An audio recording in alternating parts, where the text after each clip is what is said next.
Ажылык. Келиме айтып мусулман болгон ар бир акыл эстүү адам күн сайын жүзүн буруп намаз окуган Каабаны өз көзү менен көрүп, аны таваф кылып, исламдын 5 түркүгүнүн бири болгон ажылык кылууну эңсейт. Ислам динин кабыл алгандан кийин да кыргыз эли башка мусулман элдер сымал илгертеден эле ажылык амалын аткарып келген. Ооба, бүгүн биз сиздер менен жет атасы мусулман болгон ата бабаларыбыз ажылыкка барганбы? Барса кайсыл жолдор менен барган? Ажылыкка барып ал жерден алган таасирлери кандай болгон? Эмне иштерди аткарган? Мунун баарысын айтып беребиз. Экрандан алыстабаңыздар. Бул даректүү тасмабыз тарых илимдеринин кандидаты Жумагул Байдилдеевдин Кыргыз ажылары китебинин негизинде даярдалды. Китептин максаты ыйык Мекке Мединага барган миңдеген аталарыбыздын руханий мурасын учурдагы урпактарына аманат катары жеткирүү, ыймандуу жаштарды тарбиялоодо ажы аталарыбыздын өрнөктөрү, акыл насааттары, башынан өткөн үлгүлүү окуяларын калың элге жайылтуу. Изилдөөнүн натыйжасында 1800 ашык ажынын тизмеси Казакстан Борбордук мамлекеттик архивиндеги документтер менен тастыкталган. Ата-бабалардын, асыл ата-бабалардын эмгегин диний жактан кармаган, кыргызды кыргыз кылган эмгектерин мына ушуну китеп кылып чыгарган Жумакеңе рахмат, Алла ыраазы болсун кагылайын.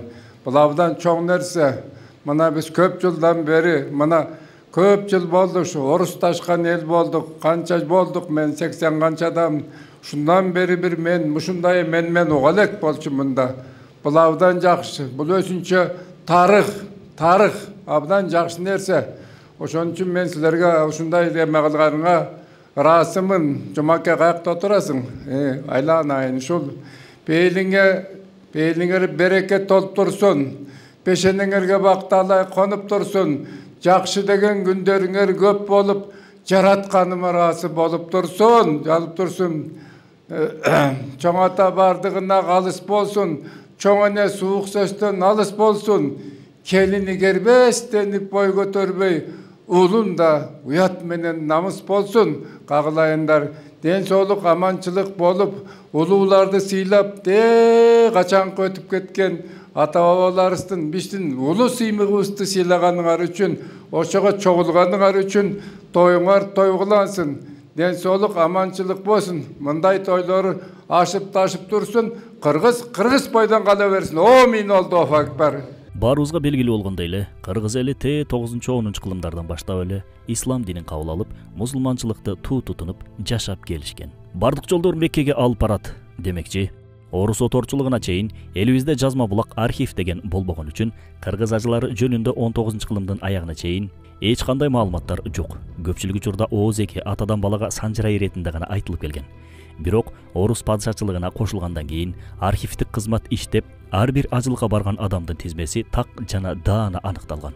13 жыл аралыгында архивдик маалыматтарды изилдөөнүн натыйжасында ал мустактан бери мусулманмын деп өзүн атап келген кыргыздар касиеттүү Мекке Мединага топтоо менен барганын тастыктаган архивдик маалыматтар табылып, жумурай журтка сунулуп жатат. Тагыраак айтканда 1880-жылдан тарта Кеңеш бийлиги орногонго чейинки ажылыкка баргандардын тизмеси такталды. Бул расмий жолдор менен катталып, архивде сакталып калган гана ажылардын тизмеси. Ошол учурда татаал талаптарга баш ийбей, өз алдынча кеткендери бир Кудайга маалым. Азыр видеодон көрдүк баяндың ой, ушундай улуу жакшылык көрсө сүйүнтөт экен адамды.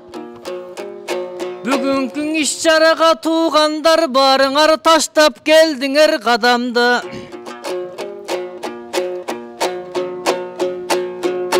Эми куш келипсиңер залдагы китептин күйөрмандары.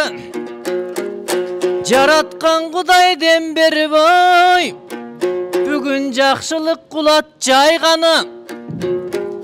Ал анткени карачы Жумагулдай агабыз бир керемет китеп арнады. Ал анткенин агабыз кыргыз элдин доңардагы. Мунун окуган адамдын болбостур иштең арманы. Өзү кичине китеп болсо да, окусаң баарын билесиң, ал ополтодой салмагы. Ушундай китептерди окусак, өнүгүп өсөт эмеспи кыргыздын ар бир аймагы. Ушундай китептерди да окушуп, аталар жолун билишсин эң ак калпак кыргыз балдары.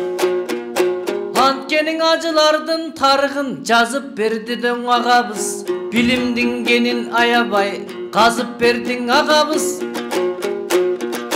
Kançalagan жаштарга жарык бердиң агабыз, караңгыда калганга багыт берди таң агабыз. Бул китепти биз окуп жылдыздай болуп той жанабыз.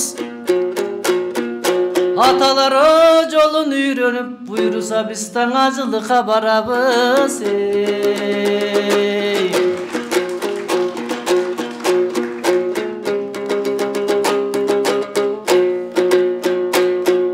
Алтын менен күмүштүң бул бөлүшкөн сайын кемейет.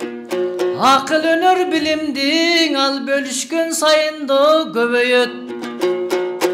Ушул темадагы китептер көп болсо, имандуу жаштар көбөйүп, биздин терезебиз эл менен журтка дой теңелет. Демек чоң ачылыш болду бу дагы, анткени китеп билим булагы, жашоонун жарыктой чырагы. Бул темада китеп деген аз экен, бул чоң жакшылык болду бу дагы. Ал анткенин агабыз 12 жылдан бери карай, кайратын күчүн чыңада, бөксөргөндү толтуруп, улуулар жолун улады. Бул жумагулдай доң агабыз анткенин элибиздин чыганы, элибиздин кыраны. Карасы жакшылык мындай иш болсо, туугандар жакшылап кубаттап коштоп туралы. Эми жанаша катар олтуруп, жакшылык ишке кол сунуп, өтөлү дайым ушундай эң өзөгүбүздүн илим билимге толтуруп. Айланам кыргыз калкыман, аталар жолун улаган айланам. Кыргыз жалпыңан Жана Надырбек атамды сүйлөдү. Кагылайын калкыман, ушундай билимдүү жандар көп болсун. Пейли көлдөй чалкыган, мерими күндөйдө балкыган. Бүгүн өзгөчө турам сүйүнүп, анткени таалайлуң атып таңыбыз. Тамаша күлкү шаң менен таңшып турган чагыбыз. Аталардын жолдорун айтып турган чагыбыз. Аталар менен кошулуп, жаның ардаң отуруп, балкып турган чагыбыз. Ушундай ынтымагыбыз бек болсун, анткени бир тууганбыз баарыбыз, бир тамырдын каныбыз. Ушундай бир камчынын сабыбызда, бир өрөөндүн сайыбыз, бир кырмандын даныбыз. Түбөлүккөн ушундай бирге болсун шаңыбыз. Кагылайын туугандар, келгениңерге рахмат. Бүгүнкү ой күндү куттуктаба, жакшылап алакана колду чабыңыз. Байке сизге дең рахмат. Казакстанга бардыңыз, архивти канча каздыңыз, анткени ушул ишке аттанган. Сизде да билимдин бар, тереңи пейилдин бар кенени. Ак калпак кыргыз элиңе эң ажылардын иликтеп, Байекең аябай тийди кереги. Керемет сонун бул китеп, карачы кыргызга сунгандой белеге. Анда мен кезектиң башкаларга берейин, анан калганын башка убакытта төгөлүң. 1867 жылы орустар Түркистан генерал-губернаторлыгын негиздеп, аны ич ара облустарды уездерге жана волосторго бөлгөн. Учурдагы Кыргызстандын аймагындагы Нарын, Ысык көл жана Чүй өрөөнү Жети Суу облусуна, Талас Олуята уездине, ал эми түштүктөгү Жалал-Абад, Ош жана Баткен Фергана облусунун карамагына кирип турган. Жети Суу облусунун архивдик маалыматтары Алматы шаарында болгон үчүн бул китепке аталган 3 облустан кеткен гана ажы аталарыбыз баяндалат. Түштүк аймактардын архивдик документтери Ташкент шаарында сакталып, буйруса жакынкы келечекте ал ажы аталарыбыздын да тарыхы да чыгат деген ишеничтебиз. Кыргыздар Орусиянын курамына кирген соң зыяратка барган ажылар үчүн шарттар менен биргеликте кээ бир талаптар пайда болгон. Ал талаптарга ылайык ар бир ажыга атайын чет өлкөгө чыкчу паспорт даярдалып, атайын медициналык кароодон өткөн тастыктамасы, жашаган жеринен тактама, ар кандай кылмыш иштерге аралашпагандыгын тастыктаган кат, жүрүм туруму үлгүлүү экендигин далилдеген тастыктама иш кагаздарын тиркелген үчүн 1,5 кылым убакыт өтсө да, аларды архивдик документтердин арасынан көрө алабыз. Түркістандық ажылар көпчүлүк учурда соода сатык иштерин шылтоо кылып, Мекке Мединага барууга паспорт алчу экен. 1825 жылы Мекке жана Медина шаарында соода сатык иши менен Казак талаасын аралап чет элге чыгууга 65 сактык кагаз берилген. Ошол 65 сактык кагазды алгандардын арасында кыргыздардан Ныжа уулу Мамбет, Тооке уулу Байзак Баатыр, Жанкиши уулу Ормуш да баргандыгы анык. Негизинен ал мезгилде кыргыздар 3 жол менен ажылка барышкан. Биринчиси Кокон Бухара аркылуу, Парс жана Араб элдери аркылуу Кум чөлдү аралап барган. Экинчиси Ооган аркылуу Хиндистандын учурдагы Пакистанга таандык болгон Карачи портунан кемеге отуруп, Кызыл деңиз аркылуу Жиддага барышкан. Ал эми үчүнчүсү Орус падышачылыгы аркылуу. Батыш менен чыгыш жолун байланыштырган бир гана жол Орусиянын аймак аркылуу өткөн. Ошондуктан кудум азыр виза алган сымал Кашкар, Кокон, Бухара жана Түркистан аймагындагы мусулмандар Петропавловск жана Омск шаарлары аркылуу гана каттоого мажбур болушкан. Келиңиз менен элибиздин көйдөнүнө ушундай жагымдуу ырларыңыз менен талантыңызды тартуулай бериңиз.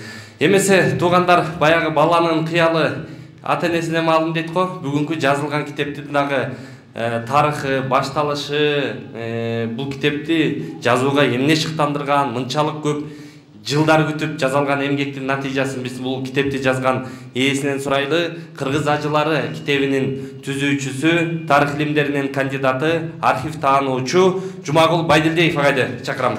Агай, келиңиз. Саламатсыздарбы, урматтуу бүгүнкү китептин бет ачарынын катышуучулары, урматтуу ушул Кыргыз Жумуриятынын булуң бурчунан келген меймандар. Бүгүн мына жалпыбызга маалым болгондой ушул Кыргыз ажылары китебинин бет ачары болуп жатат. Бул башта дагы жана документалдуу тасмадан учкай маалымат алдыңыздар. Калганын бул жердеги менин кесиптештерим, тарыхчылар жана ажылыкка барып келген дин аалымдары да отурат. Алардын дагы кеп кеңештерин алып, мен кыскача ушул китептин жаралыш тарыхынан баяндап өтсөм. Мына бул китепти биз 15 жыл мурда менин улуу устатым, тарых илимдеринин доктору, профессор Төлөгабылович Абдрахманов агай менен биргелешип ушул Кыргыз ажылары китебин кыргыздардын 19-жылдын аягы 20-жылдын башындагы революцияга чейинки ажаталарыбыздын баскан истерин табууну алдыбызга милдет коюп койгонбуз. Анткени коңшу өлкөлөрдү карасак, Казакстанда, Өзбекстанда ошол кезге чейин эле мындан 20 жыл мурда эле өзлөрүнүн ажылары тууралуу 20лаган 40таган томдук китептерди чыгарып коюшкан. Биз болсо ушул аталарыбызды изилдөөдө чындыгында мен 20 жылдан ашуун архив тармагында иштедим. Биздин Кыргызстандын борбордук архивтери документалдык материалдар ушул Октябрь революциясынан кийинки 1917 жылдан берки гана документтер сакталган. Анткени документалдуу фильмде баяндалгандай, ага чейинки Орусия падышачылыгынын курамына караган 1867 жылдан баштап биз Жети Суу облусу деп түзүлүп, бул түндүк тарабы Пишпек, Пржевальский уезддер деп азыркы Чүй, Нарын, Ысык көл облусунун аймактары борбору Верный шаары болуп Алматыда карашыбыз. Мына ошол падышалык Россиянын иш кагазтары бүгүнкү күндө Россиянын архивинде сакталуу. 1,5 кылымга чукул тете документтер сакталып турат. Алар дагы ошол кездеги катчылардын, орус катчыларынын иш кагазтары аркылуу жүргөндүктөн 1,5 кылдан бери саргарып, көздүн мындай саргарган барактарда сакталып турат. Ошол архивтерди карап, аталарыбыздын дайынын табуу болду. Мына ошол 12 жылдап издөөнүн аркасында көптөн күткөн күн келип, ушул китептин бет ачары болуп жатат. 1880 жылдан баштап расмый документтер Жети Суу аймагынан даярдала баштаган. Дал ошол 1880 жылы Токмок уездинен атактуу Канай уулу Байтик Баатыр менен биргеликте 6 киши ажылыкка барган. Ал эми 1881 жылы Ысык көл уездинен 8 адам ажылыкка аттанган. 1899 жылга чейин Жети Суу аймагынан Мекке Мединага баргандарга паспорт жана уруксат кагаздарын бергенин тастыктаган документтер арбын. 1900 жылдын 31 декабрь күнү номер 2414 жоонун чыгышына чейин орус аткаминерлери сурагандын баарын эле паспорт бере бербестен түрдүү кыйынчылык жаратуу аркылуу бут тосушкан. 150-200 чакырым жол жүрүп, Нарындын бир айылынан келген кишини жумалап кезекте тургузушуп, эртең кел, кийинки апта кел деп кыйнашчу. Кээ бир бул бюрократиялык кысуудан тажыган кыргыздар тоокелге салып, кылымдар бою эч кандай документи жок эле каттап жүргөн ата-бабалардын адатына салып, Меккеге өз алтынча чыгып кеткен учурлары да катталган. Паспорту жок бул зыяратчылар тил билбегендиктен ар кимди ортомчу далдалчы кылып, кээ бирине акчасын алдырып, алданса кээ бир учурда абакка түшүп калчу экен. Демек, акчалуулар гана паспорт алып кетишпесе, карапайым калк тоокелге салып, жөө кербендерди ээрчип жүрүшкөн. Орус бийлиги да учурдан пайдаланып ажылыкка барчу зыяратчыларга паспорт берерден мурун алардын малынын санын көрсөтүүсүн талап кылган. Мисалы Байзак ажы Мамбет уулун каттоодо анын 1655 баш жылкысы, 28 төөсү, 132 бодомалы, 1090 кою жана 140 эчкеси бар экендиген маалымдалат. Мунун негизги мазмундуу өзгөчөлүктөрүнө токтолсок, ушул ажыларыбыздын барган жолдору кандай түйшүктөрдү көргөн, ошол архивдик иш кагаздарда сакталуу, жана учкай баяндарды көрдүңүздөр, кандай жолдор менен барган, кандай кыйынчылыктарды көргөн. Ошол кезде эле чет өлкөлүк паспорттор жасалып, орус падышачылыгы тарабынан жана ар бир болуштук тарабынан ушул бараткан болуштун жашоочусу ажыга бараткан адамга болуш өзү бүгүнкүчө айтканда айыл өкмөтү бул адам соттолгон эмес, бул адамдын жүрүш турушу жакшы, өзүнүн салыгын төлөгөн деген кагаз менен борборубуз Каракол шаарында Прижевальский уездинде жана Пишпек шаарына келишип, ал жерде жанагындай күндөп түндөп турушуп, орус падышачылыгынын катчыларынын, уездин башчыларынын жанагындай жолтоолоруна күбө болушуп, ошого чыдашып, паспортторду алып анан 6 айлап барып келишкен. Темир жолго түшкөн, Одессага чейин, Одессадан кемеге түшүп, Стамбулга барышкан, Стамбулдан ары ошол ыйык Мекке Мединага барып зыяраттарын кылышкан. Ал эми башка кыйынчылыктар ошондой эле 1897, 98, 99 жылы дүйнөдө чоң пандемия учуру болгон, оору учуру дүйнөлүк карантин мезгили болуп, ошондо 3 жылга токтоп калган. Ага карабастан ажылын да токтото алган эмес. Аталарыбыз ошол ооруга карабай дагы паспорт албай жашыруун жолдор менен барып келгенде ошол документтик материалдарда сакталуу. Мына ошондой жолдорду басып өтүп, жолдогу кыйынчылыктар, мекеси кабыл болуп, ал жерде кайтыш болгондор көптөгөн бөлүмдөрдө жазылуу. Анын баарын колуңуздарда алып көрсөңүздөр, өзүңүздөрдүн көз алдыңыздарда сүңгүп, ошол кездеги ажылардын жолунан бир маалымдар аласыздар. Ажылыкка окумуштуудай чоң кербен менен кеткендер болгон. Алардын бири кадимки Жантай уулу Шабдан Баатыр. Манаптын ажыга барып келүүсү, келген соң мечит медреселерди ачуусу, ыйык жерден алган таасирлерин баяндоосу, кыргыз коомчулугу арасында ажылыкка үндөө иш чарасы катары бааланып, ажыга барчулардын саны арбаган. Шабдан Баатыр 1904 жылы ажылыкка декабрь айында жөнөгөн. 1905 жылдын май айында кайтып келген. Аны менен кошо Өмүрзак Байеке жана башка бир нече киши барган. Меккеге баратканын уккан калайык Шабданга акчалай белектерин беришкен. Меккеге деп туугандары да акча бергени менен, бирок каражаттын көпчүлүгү калктан түшкөн. Маалыматтарга ылайык анын жанында 30 000 рубль акчасы болгон. Кээ бир маалыматтарга ылайык ал мезгилде бир кунажындын баасы 3-10 рубль турса, демек Шабдан Баатырга чогулган каражаттын учурдагы баасын эсептеп көрүңүздөр. Саягат учурунда Шабдан Баатыр алгач Стамбулга барып, Стамбул, Хижаз, башкача айтканда Мекке Мединага чейинки темир жолдун курулушун угуп, жол курууга 2,5 миң рубль акчасын кыргыз элинин атынан берген. Осман дөөлөтүнүн султаны мусулмандардын халифе Абдулхамид экинчиден муну тастыктаган төш белги жана тастыктама кагазын да алган. Бир айга жакын Стамбулда туруп, диний жана илимий интеллигенция өкүлдөрү пикир айдыңдары менен сүйлөшүп баарлашкан. Ажылыктан келгенден кийин Шабдандын уулу Мөкүш, башкача айтканда Мухиддин жана Кемел, башкача айтканда Камалуддин уулду болушуп, Шабдан эки эркек небересине Ажиман жана Ажы Кабыл деп ат койгон.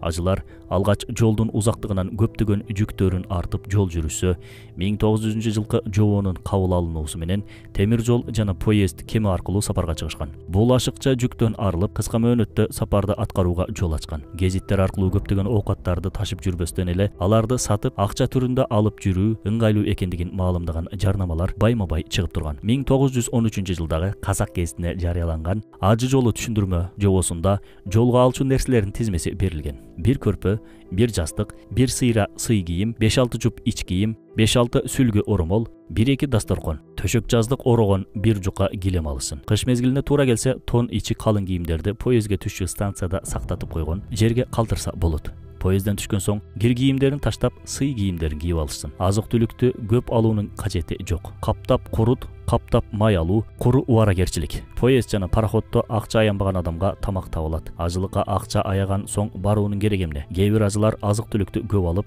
өздөрү жатмак түгүл поезддин ичинде отурганга орун таппай калат. Бул адатты таштоо керек. Топ башына алчу нерсе аш бышыруучу идиш, суу алууга челек, кайнак сууга бир челек, даарат кумганы. Экинчиси ошо ажыга барып келген аталарыбыздын өрнөктүү өмүрлөрү. Мына биз ажы деп айтып атабыз, ошол 19 жылдын 20 жылдын башындагы бүгүнкү күндөгү кыргыз тарыхында өзгөчө барандуу орду бар инсандарыбыз көпчүлүгү. Аларды баарыбызга белгилүү болгон мына Шабдан Баатыр, Байтик Баатыр, Байзак Баатыр, Садыр аке, Канат хан, дагы көптөгөн белгилүү инсандарыбыз ошол ажыга барышып, аяктан көргөн таасирлер аркылуу ыйык Мекке-Мединанын китептерине кирип, жолдо бараткан жолдогу мамлекеттердин өсүп өнүп аткандан кабардар болуп келгенден кийин өз жеринде ошол жактагы көргөндөрүн жакшы жактарын алып келип, мына мечит, медреселердин ачышына, элди жарыкчылыктан караңгыдан жарыкчылыкка үндөгө, билим күндөгө, атайын Уфадан, Казандан молдолорду алып келип, ошо элге билимин сабатын ачууга жумшашты көп күчтөрүн.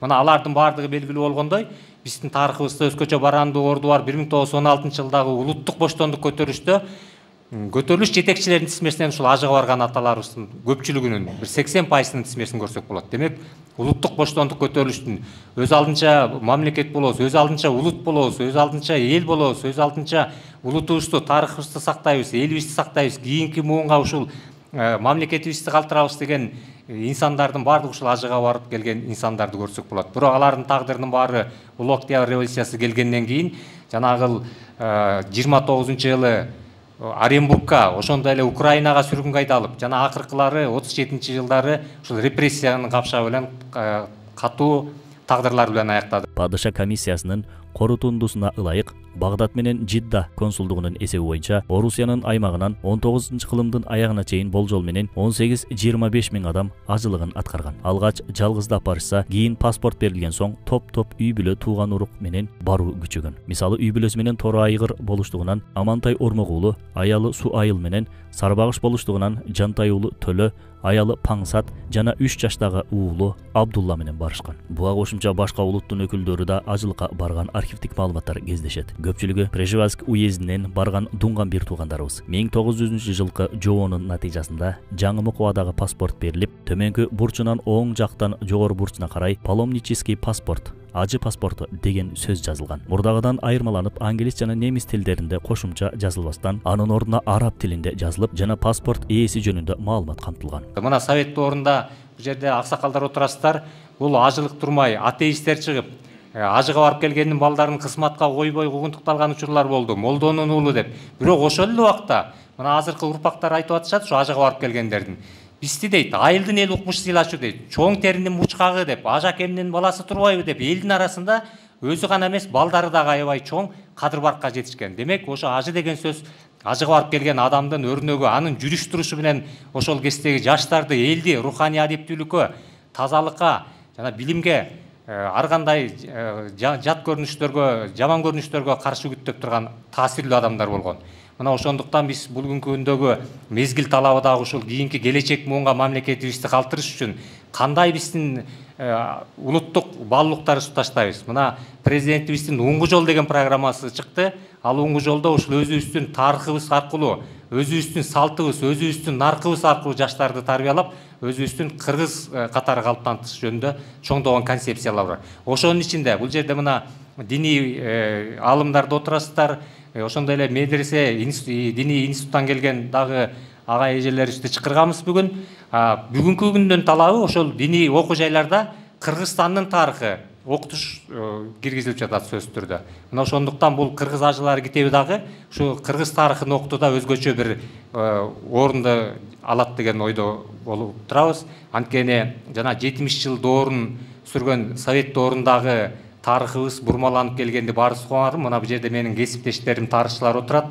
Ушул биз бүгүнкү күндө эгемендүүлүккө жеткени кыргыз тарыхын жаңыча көз карашта карап, ошол кездеги мамлекеттүүлүк үчүн күрөшкөн канчалаган инсандарыбыздын баары кулакка тартылып белгилүү. Ошондой эле репрессия болуп жок болушту. Мына ошолордун эмгектерин ошол чет жердеги көмүскө калган архивтерден алып келип атабыз. Анткени анын баардыгы 70 жыл бою Совет доорунда жашыруун деген гриф менен жашыруун сакталып келген. Ал эми эгемендүүлүгү сенчибизге тийгенден берки тарыхыбызды карайлы десек, архивибиз биздики жанагындай тар болгондуктан ал архивтерибиздин баардыгы Өзбекстандын борбору Ташкентте жана ошондой эле Алматыда, Москвада, Санкт-Петербургдун архивтеринде, Омскинин архивтеринде турат.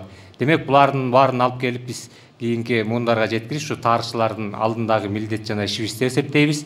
Бирок ошондо дагы бизге ушундай чоң калк тарабынан, сиздер тараптан, чоң мамлекеттик жетекчилик тараптан бизге колдоолор албетте керек. Англис жана немис тилиндеги паспортту мурун түшүнбөй жүргөн кыргыздар эми минтип өздөрүнө тааныш болгон араб арабын окуп түшүнүп абдан кубанышкан. Ажыларды ташуу Орусия кеме коому жана темир жол департаментине жүктөлгөн. Бардык кемелер Севастополь аркылуу гана чыккан. Аты Ефрат, Одесса жана Царица. Ар бир кеме 10-12 күн аралыгы менен биринин артынан бири жолго чыккан. Кемеде даарат алчу жай, күнүнө ысык чай үчүн 3 маал кайнак суу берилген. Ооругандар акысыз медициналык жардам жана дары-дармек менен камсыздалган. Кемелер ажылардын чөнтөгүнө жараша 1-чи, 2-чи, 3-чү класс болуп бөлүнгөн. Ылдыйкы кабат 100, 2-чи кабат 200, 3-чү кабат 250 рубль болгон. Ажылар жөнүндө маалыматтардын көбү казак гезитине жарыяланып турган. Гезиттерде атайын ажылардын дайыны жана ажы жолу аттуу рубрикалар орун алган. Стамбулга барчу жолдор темир жол жана деңиз аркылуу жүргөн. Алгач Москва, Варшава аркылуу Стамбулга жетишкен. Москвадан Стамбулга 6 суткеде жетип 120 сом төлөшкөн. Ал эми Одессадан Стамбулга күн жакшы болсо 23 саат жол жүрүп, пароход билети 4 сом болгон. Ошол үчүн Орто Азиялыктар ары арзан, ары ыңгайлуу деп көбүнчө кеме менен барууну тандашкан. Алгач Стамбул бажысында текшерүүдөн өткөн. Колдонуудан башка товарга бажы төлөмүн төлөгөн соң, бажычылар ажыларды хан деп аталган мейманканага жайгаштырышкан. Стамбулда орустун рубль акчасын Осман түрк акчасына алмаштырган жайлар жайгашкан. Алтын күмүшүн гана алып, кагаз акчасын алмаштырган эмес. Ишенимдүү болуусу үчүн Банк Османияга барып алмаштырышкан. Андан ары Стамбулдан темир жолу аркылуу Меккеге жөнөшкөн. Алгач Коня, Халаб, Шамга барып, андан ары Мединага кошулган. Медина менен Меккенин жолу бүтөйүн деп калды деп кубанышкан жазуучулар кездешет. Кийинки жылы жол бүтүп калса, Стамбулдан түз Меккеге барып, жолдогу жапай каракчылар менен деңиз азабынан кутулабыз деп жазышкан. Мына биз азыр болгону 12 жылдап карадык бул документтерди. Мына жана башта баянда айтып өткөндөй, ошол кездеги документтердин баары саргарып, анан бул орус катчылар менен толтургандыктан фамилиялардагы болуштуктар да бөлөкчө болчу. Сиздер муну көргөндө 1815 ажы аталарыбыздын тизмеси кирди бул жерге. Ошол дагы 1880-жылдан 1914-жылга чейинки 34 жыл аралыгы, анын ичинен 10 жыл аралыгындагы документтер түбө орду менен жок. Анткени ошол административдик борбор болгон Жети Суу областынын Верн уездинде кийин кызылдар келгенде ар кандай өрттөлүп, ошо бийлик администрацияга кол салууларда ар кандай шарттардан, жагдайлардан улам 10 жылдык документ жок. Ал эми жана башта айтып өткөндөй 1897, 98, 99-жылы дүйнөлүк жанагындай карантин мезгилине байланыштуу ажылар токтотулгандыктан ошол 10 жылдын документтик материалдары жок. Демек, ошол кездеги аталарыбыз бардыгы документ толук болгондо, бул ушул түндүк Кыргызстардан эле мындан 2 эседен көп адам баргандыгын билсек болот да. Бул жердегилер ошол бар документтин эсебинде гана табылгандар. Анан дагы бир нерсени айтып коюшум керек. Бул жерде көрүп атканда жанагы сиздерге баяндап өттүм, бир түшүнбөсү болот. Китептин аягына ушул тизмеге түшүндүрмө рет катары бир 4-5 барак баяндама бердик. Анткени азыркыдай эмес, административдик борборлор уездерге, анан болуштуктарга бөлүнчү. Ал кездеги болуштуктардын атындагы ошо орус катчылары толтургандыктан, мисалы ажы болуштугун Аджинский деп, Түргөн болуштугун Тургенский деп, Болокбаевский деп ушундай жазылып калган. Бирок ошолорду баамдап, ал эми адамдардын атын жолуктурганда дагы ажылар аталарыбыздын атын мындай уулу деген сөздөр, мисалы Исак Байсары уулу дегенди Исак Байсабин деп жазып койгон. Ушундай укканын гана орусча толтурулган кагаздарда аттарынан айырма болуп калышы мүмкүн. Бирок документте карай келгенде ар бир ажыга, бараткан ажыга 7-ден 8-тен барак документ толтурулган. Жанагындай болуштуктан биринчи кагаз берилип, андан кийин айылдын элинен, кошуналарынан жана таасирлүү адамдардан кепилдик кагазы берилген. Бул адам ошо барып келет, эгер салыгы төлөгөн болбосо биз төлөйбүз деген кепилдик кат берген. Мына ошондой 4-5 документтерди топтоп, ошондой эле ажыга бараткандагы бүгүнкүчө айтканда жана жол кире взносун төлөгөндөй квитанцияларынан бери, талондорунан бери тиркелүү. Ошондой кагаздар бир ажыга 7-ден 10-го чейинки иш кагазтары тиркелүү. Бул жерден эгер көбүнчөсү бул китеп чыга электе эле ушу булуңгурчтан урпактары чалып атышат, урпактары айтышып, ушул биздин аталарыбыздын укканбыз, бирок ошол документтеринен документалий маалыматтарын берсек, ушу уулдарыбызга мындай таберик катары сактап койсок жакшы болот эле. Ошондуктан бул жерден тизмедеги ысымдарын кесиктирип калсаңыздар, биз ал калган документтерди биз Казакстандан алып келип беребиз. Бул жерде тизмеде бар ажылардын документтери сөзсүз түрдө мыйзамда ошо Алматынын архивинде сакталып турат. Ал ортодо 1881 жылы Парсы холерасы, 1896 жылы Хиндистандагы чума оорусу да ажылыкка кедергисин тийгизген. Парсы холерасы 5-6 жылга созулуп, Балкан аймагына чейин жеткен. Бул учурда орус бийлиги ажылыкка барууга тыюу салышкан. Бирок ичиндеги ыйык сапарга болгон аштыктыгы менен ажы аталарыбыз атайын ажылык жолу жабык болсо да, жашыруун жол менен паспорту жок ажылыкка барып турушкан. 1896 жылы Хиндистанда чыккан чума оорусунан улам көптөгөн өлкөлөр санитардык карантин абалына өтүшкөн. Бул чараларды Орус империясы да коюп, ажылыкка расмий тыюу салган. Эрежеге баш ийбей кеткендерге жергиликтүү бийлик айып пул салган. Дал ошол жылдары Ысык көлдөн Садыреке баштаган 14 киши, Чүйкеминден 10, Ат башы нарындан 7, Тогуз Тору Акталаадан 9, Кочкор Жумгал Суу Самырдан 11 киши ажылыкка баргандыгы белгилүү. Жер бетин каптаган бул илдеттен кийин ажыларга болгон талап күчөп, сөзсүз медициналык кароодон өтүү милдеттүү болуп калган. Ошентип 1901 жылы Орусиянын курамындагы мусулмандар үчүн ажылык сапарды иретке койгон жаңы бет ачылды. Анда ушул сапарга барамын дегендерге бүткүл облус кепилдик бере турган болду. Анда баруучунун аты жөнү, кулк мүнөзү, кепилдик берүүчүнүн коомдогу бедели, коомчулукка жана эч бир жанга карызы жоктугу, соттолбогондугу, малынын саны боюнча, үй бүлөсүнө ким ээ болуп калат, алардын жаштары, өзү жокто өкмөт тараптан салыктын жаңы түрү кирип калса аны ким төлөйт, толук жазылып келип, кепилдик кагаз толтурулган. Кээ бир кепилдик кагазга 300ге чейин адам кол койгон. Расмий жаңы эрежеге ылайык баргандардын сап башында 1901 жылы Садыраке 76 жашында, анын агасы Эсенгул 81 жашында ажылык сапарына аттанып кетишкен. Садыраке алгач Стамбулга, андан нары Кудуска барган. Кудусту зыярат кылган соң Мединага, андан нары Меккеге барган. Ушул жерде белгилей кетели. Садыракенин байкеси Эсенгул дал ошол Меккеде каза болуп, ошол жакта жерге берилген. Меккеге барып кайтпай калсам деп нечен деген ата бабаларыбыз ашын берип, эл менен коштошуп, мал жанын, үй бүлөсүн Кудайга тапшырып, кайтыш болгондор жөнүндө да маалыматтар бар. Экинчи маселе, биз бул кыргыз ажылары 1-чи томдук дедик. Жана башта айтып өткөндөй, ушул түштүк тараптагы Ош, Баткен, Жалал-Абад, Ош уездине карап, Фергананы борбору Фергананын борбору Ташкент болуп, Ташкенттин архивинде сакталуу.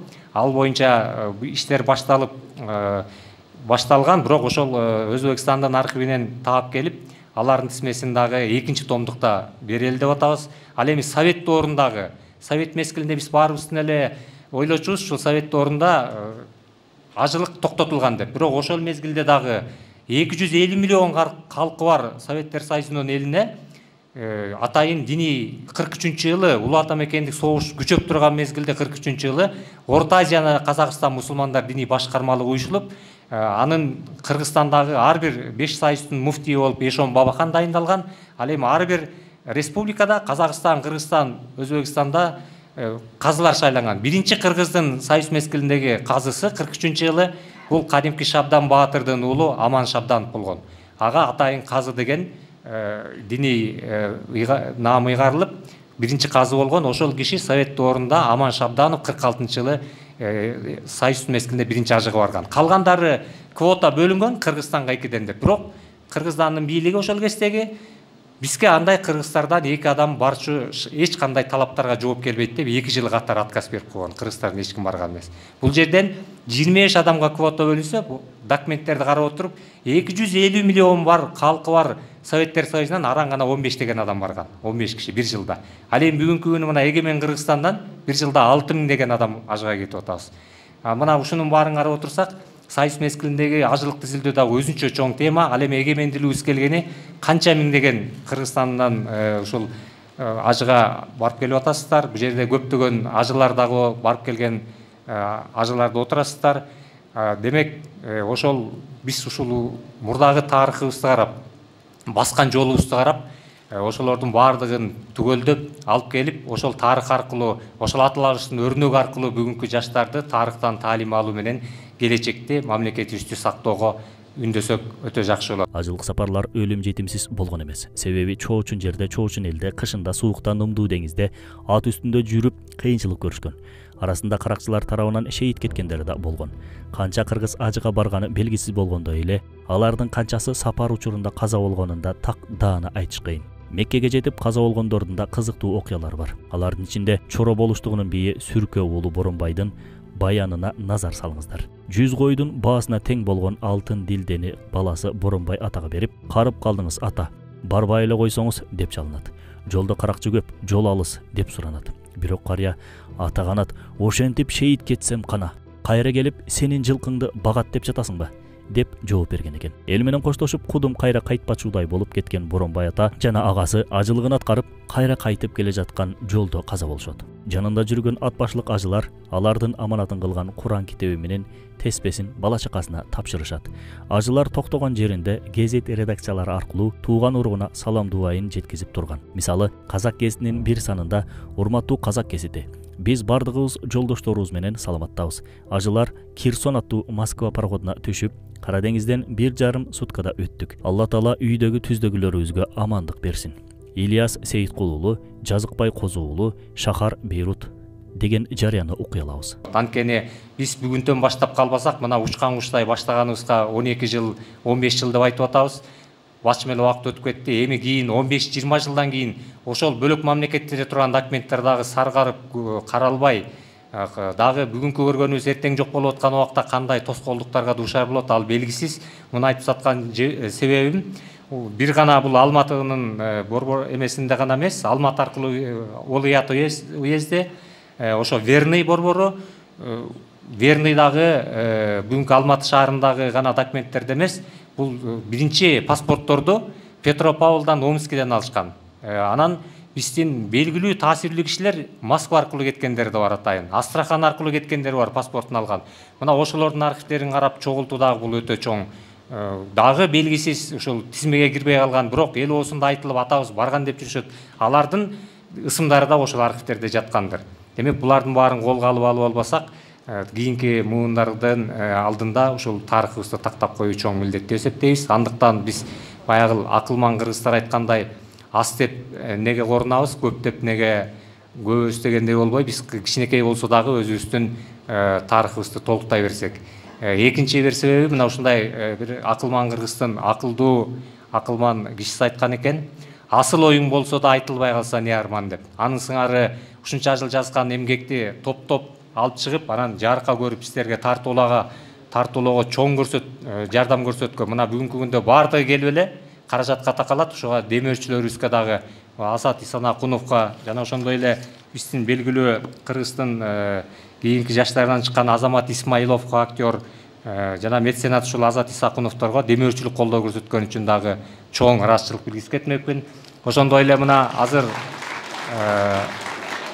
бүгүнкү күндө техникалык өнүгүүнүн айлампасында калган жаштар мына интернеттен башыбыз чыкпай турат. Китеп эч ким окубай калды деп атабыз, китепти окубайт деп атабыз. Жок, ушул Кыргызстанда бир адамдан бир китеп деген чоң долбоор түзүп, ал Кыргызстанда гана эмес, Орто Азия, дүйнөгө чейин атагы чыккан ушундай жаштарды үгүттөп, китеп окууга үгүттөп, белгилүү жазуучуларыбыздын мурдагы чыгармаларын кайрадан басып жан киргизип аткан ушул Бакай Акылбеков иним бир адамдан бир китеп долбоор деп эле билебиз, бирок бул өзү жөнөкөй иштегенди гана билгендиктен көпчүлүгү Бакайды дагы көп этибарга, мындай өзүнүн көрөлектери да көп. Ушул Бакай барбы бул жерде? Бакай туруп койсун. Мында Бакай Акылбеков иним колдомуттан алып күнү түнү алтайлап мени кайра түнү белен чалып ушундай чыгаралык деп колдомуттан алды. Экинчиси мына Телескоп каналын көрдүңүздөр. Бул аябай бүгүнкү күндөгү жаштар жанагы соткаларын чукулап аткан.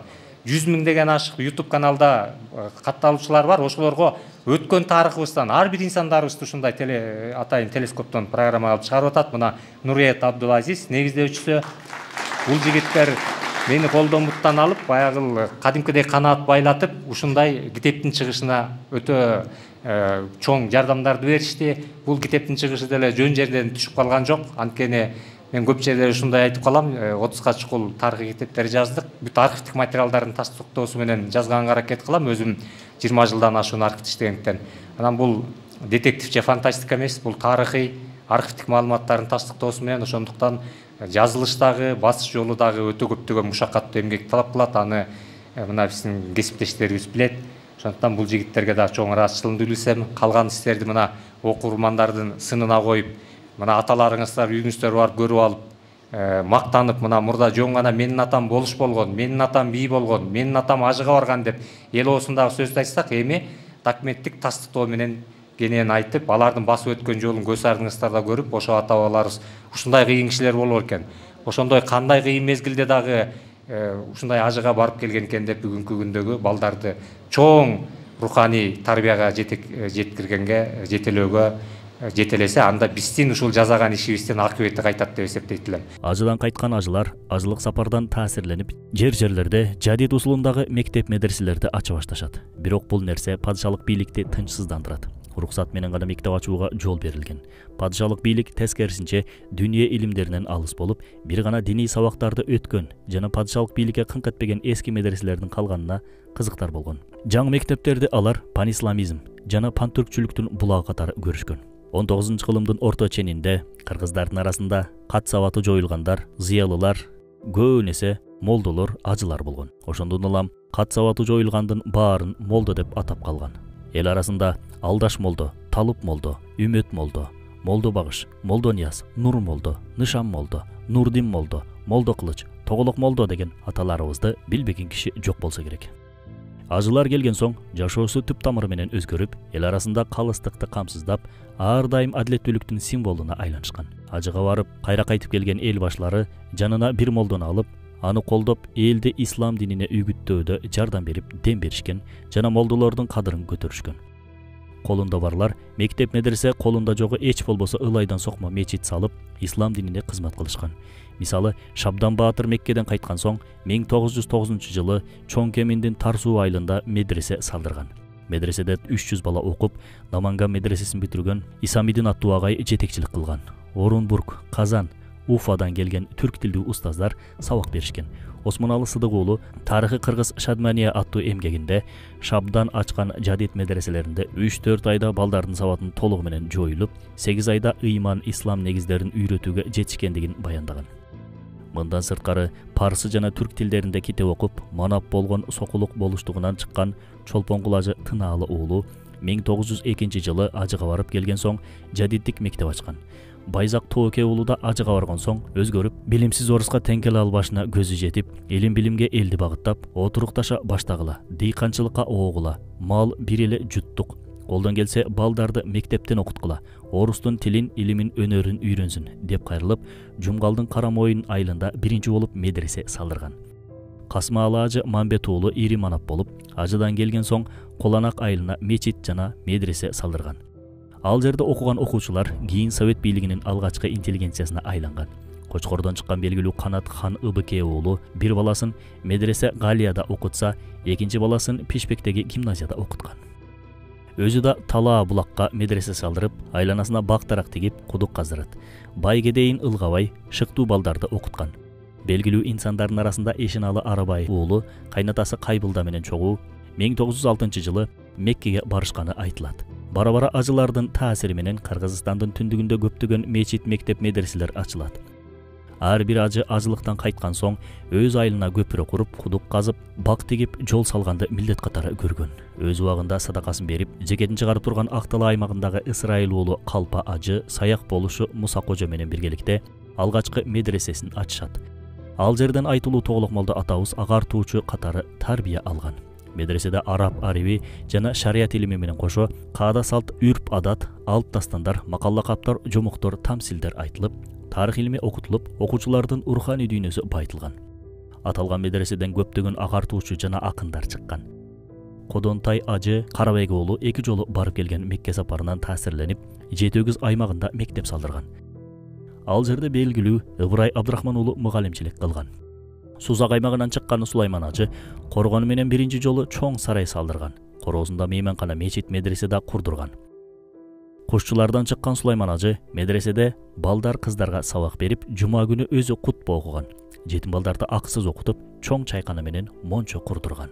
Калган эми ушул сиздердин окурмандардын сынына коебуз, сиздерден кеп кеңештерди күтөбүз, сиздерден ушул пикириңиздерди күтөбүз. Ошондой эле сиздердин кеңешиңиздерден алып, албетте бул жердеги биринчи чыгып аткан китеп 1 жашка чыккан баланы деле кас-кас туруп келаткан баланы тай-тайлап жетелеп үйрөтөт дегендей, бул китепте кеткен кемчиликтерди кийинки китептерде оңдойбуз. Жана башта айтып атабыз, бул канчалаган том болуп кете берет. Анткени айтылган сөз бар экен, мына бул жерде Надырбек айдагы отурат акын агабыз ушул ажылык бүтпөс узак жол деп. Бул бүтпөй турган тема, бүтпөй турган жол болмокчу. Кыргыз бар кезде, мусулман баласы бар кезде бул ажылык эч качан бүтпөй. Ушул бизде бүгүнкү күнү дагы адептүүлүккө мындай дүнөлөштүрүү, глобализация убагында бизде тартипке, тарыхыбызга көз салам күн деп турат. Андыктан ушул китептерди сиздердин сыныңыздарга коюп, жанагындай жүрөгүңүздөрдөн түнөк таап, болгон кеп кеңешиңиздерди угабыз. Ушу келип, ушул китептин бет ачарына келип,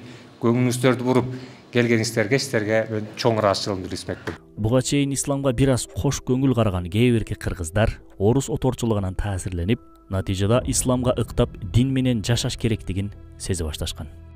Орус эли менен бирге жашап, өз маданиятын, тилин жоготуп албаш үчүн динге бет алышкан. Ажыга барып келген калк жакшыларын карапайым эл ээрчип, аларды эч тутушкан. Ажылар болсо калдайган калкка кыйын заманда караан болуп беришкен. Ажыга барып келген кыргыздар ибадатка да өзгөчө мамиле жасаган билебиз. Мисалы, Шабдан Баатыр ар бир намазына өзүнчө даарат алып окуган. Муздак суу менен даарат алууну өзүнө адат кылганы маалым. Ал ажыга барып келген соң элди карамал менен эле жүрө бербестен дыйканчылык, багбанчылык, устачылык, балаары кармоого үндөгөн жана шарт түзүп берген. Атайын Алматыдан көчөт алдырып тиктирген. Урматтуу кадырлуу коноктор, урматтуу агайлар, устаздар, анан Жумагул агай, сизге терең ыраазычылык билдиребиз. Баягы кыргыз өзүнүн тарыхын билмейинче ким экенин биле албайт дегендей бизди бир арт жака алып келдиңиз. Бул китеп азыр мага колума тийди. Кудайым ыраазы болсун. Мүмкүн кол тамгаңызды коюп бересиз. Чындыгында бул ажылык эң машакаттуу амал. Бул исламдын 5 түркүгүнүн бир түркүгү болгон. Барып инсандар ошол жерге Кудайдын өзүнүн парызын аткарып, ошол жерден энеден жаңы төрөлгөндөй болуп келе турган бир улуу ибадат. Эми ошол биздин тарыхыбыз мына азыркы көрүлгөн тарыхый тасмада мен ойлойм бул китепте кеңири жазылган болуш керек. Биздин ата бабаларыбыздын кандай кыйынчылыктарды алып, кандай оорчулуктарды көрүп, мына ушул ыйык сапарга барып, бирок барып келгенден кийин ушул элине, жерине жалаң гана жакшылык иштерин кылгандыгын тасмадан баарыбыз көрдүк. Анан адамдар коркпошу керек, үркпөшү керек. Ажыга барган же мусулман болгон адам бул артта калган же болбосо элинин душманы деген бир түшүнүк болбош керек. Жаңы кыргыздарда ушундай бир түшүнүктөр калыптанып атат. Молдо болгон адам же диндеги адам бул артта калган же болбосо кыргыз элине бир душмандык кылат дегендей. Жок, андай эмес. Ошол биздин ата бабаларыбыз ушу илгери барса дагы ошол кыйынчылыктарда барып ажылык амалдарын аткарып кайра келгенден кийин өзүнүн медресесин салып, мектебин салып, элди агартуу иши менен алектенип канча деген бир жакшы амалдарды кылган экен. Мен үчүн өтө жакшы бир жаңылык болду. Кудайым буйруса бул китепти окуп чыксак дагы көп маалымат алат болушубуз керек. Ажылардын арасында Меккеде отурукташып калып кеткендери да болгон. Алардын бири Кожомберди уулу Байболот ажы.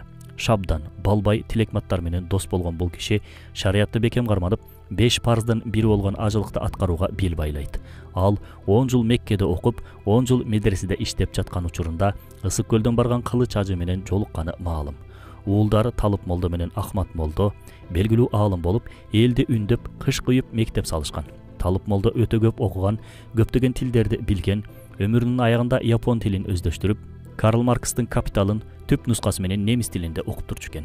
Кыргыздар жеге өзүбүз эле ошо ажы болбостон мына Шабдан Баатырдын ошол түрктөрдүн халифалыгына башкача айтканда Абдулхамид экиге кандай деген салымды кошуп, ошол Сирия аркылуу, Шам аркылуу Меккеге барыла турган темир жолдун салымын кошкон экен. Ошол салым биздин кыргыздардын салымы болуп, биз башыбызды бийик көтөрө турган, биз сыймыктана турган бир окуя экен. Бул мурда айтылып жүргөн, эми бул кагаз бетине документальный болуп түшүп кала турган болсо биздин сыймыгыбыз болот. Кыргыздар илгертеден Меккенин айланасында жашап турушкан. Каабанын айланасын кеңейтүү учурунда кээ бир кыргыздардын үйүн сүрдүрүүдө араб төөлдөрү башка үй сунушташат. Бирок алар үй ордуна мейманкана берүүсүн өтүнүшөт. Ал мейманканалар учурда да вакф тартиби менен иштеп, Азырда кыргызстандык зыяратчыларыбыз ошол мейманканаларда акысыз түнүшөт. Ажылардын динге болгон жакындыгы жада калса балдарына ысым койгондо байкалып турган. Мисалы Жумгалдык Курманажы Лепес уулу аттуу киши экинчи аялынан 7 уулдуу болсо, балдарынын атын мусулманча Шамшиддин, Насириддин, Самуддин, Султаниддин, Зайниддин, Шарабиддин жана Камолуддин деп койгон. Дал ушул ажынын чебереси Зайниддин Курманов. Мен ошол Мекке шаарында 15 жылга жакын илим алдым. Ошол жердеги ажылардын, ошол жерге барган миңдеген ажыларга колумдан келишинче кызматымды кылдым. Ошол жерде биз 3-4 кыргыз окуганбыз. Шоак ажы, şu başçı болуп мен ал жерге 2004-жылы барганымда жападан жалгыз кыргыз Шоак ажы экен эле. Мен экинчи кыргыз болуп барып ошол жерде окудук. Ошол канча жыл ошол жерде илим алган болсок, ажыларга биз бекер кызмат кылдык. Бекер. Бардык бирөөнүн ажысын, амалын карадык, тавафын кылдырдык, жоголгонун таптык, ооруганын кызмат кылып, колубуздан келген кызматыбызды кылдык. Акыркы бир 1-2 жылда гана муфтият тарабынан бир аз гана бир сыйлык китеп алгыла деген акча берилбесе, 15 жыл ичинде биз кыргыздарга ушул ажылык амалдарында кызмат кылдык. Ажылар бир гана ибадат менен чектелбестен, коомдук саясий процесстерде да активдүү катышкан. 16-жылкы Үркүн окуясынын сап башында көбүнчө ажылар болгон. Үркүндүн башында турган Канат Ыбеке уулу, Батыркан ажы Ногой уулу, Сулайман ажы Корчу уулу, Төлө ажы Жантай уулу, Касымалы ажы Мамбет уулу, Курман ажы Лепес уулу, Рахмат ажы Молтой уулу, Байзак ажы Мамбет уулу, Чекир ажы Кул уулу жана Кемел ажы Шабдан уулу бар болчу. Элинин эртеңин ойлоп, боштондук үчүн бир ууч кыргыздын эгемен өлкө болуусун самагандардын сап башында тургандардын көпчүлүгү кадыр барктуу манап тукумдары жана ажылар болчу. Ажылардын кандай кыйынчылык менен барганын ошол 15 жылдагы ошол жерде жашаганымды көрүп, анан өзүм ойлодум, кыргыздар шунчалык кыйналып ажыга келди деп. Бирок азыр бул тасманы көргөндөн кийин биздин ата бабаларыбыз андан да кыйналган экен. Мен 2004-жылы барганымда биздин кыргызстандык ажылар автобус менен барат эле. Автобус менен барып, ошол жерде Меккеде Замзам Кудей деген жер болот эле. Ошол жерге биздин ажыларыбыз мейманканада жок. Шарт дагы жок. Ошол барган кауза деп коебуз, ошол автобус менен барып, мейманканасы дагы ошол, ашканасы дагы ошол. Анан ошол жерде аялдар арт жакта, эркектер алды жакта отуруп, мына ушундай кылып ажылыкты кылып беришкен. Мен ошол жерде бир 2000 канчанчы жылга чейин аз эсимден чыгып турат, ошол ажыларыбыз автобус менен барып ажылык кылганды. Анан ошол жерден биринчилерден болуп устазыбыз Шоак ажы ошол жердеги бир вакыфтар бар.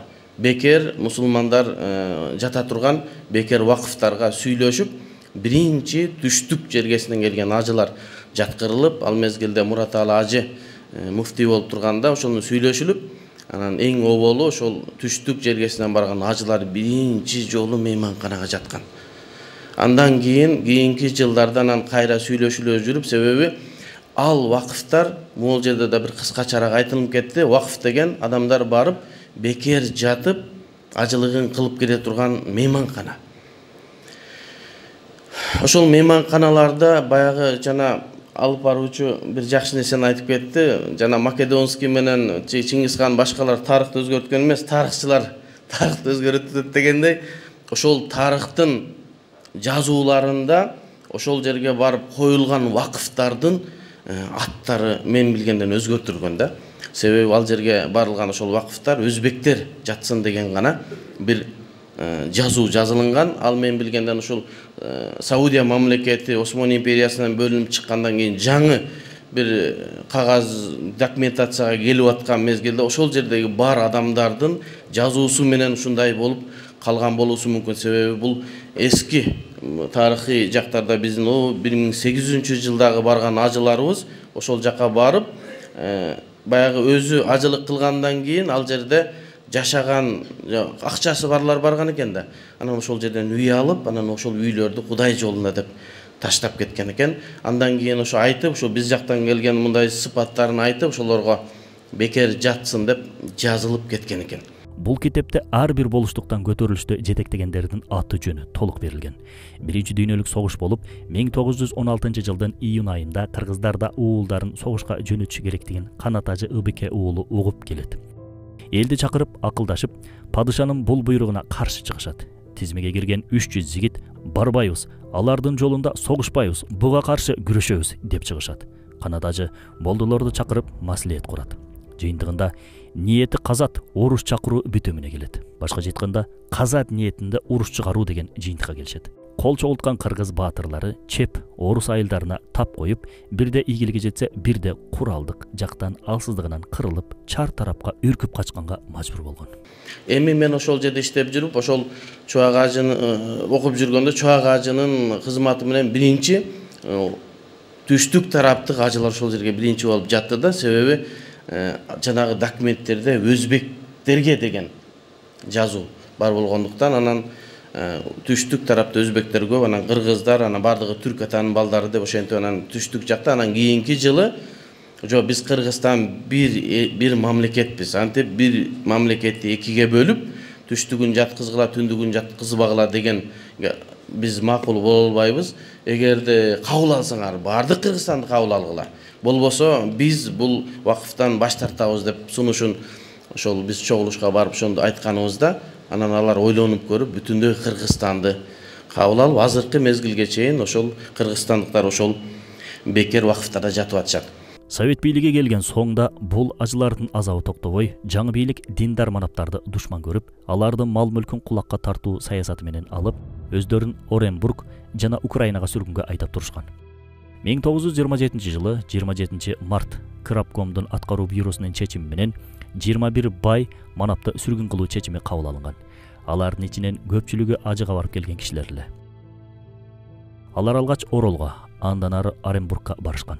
Сүргүнгө айдалгандар арасында Шабдан Баатырдын 3 уулу, Рахмат ажы Карыпбай ажы Канат уулу, Сулайман ажы Коч уулу, Чекир ажы Кул уулу, Чыңгыш ажы Булан уулу бар эле.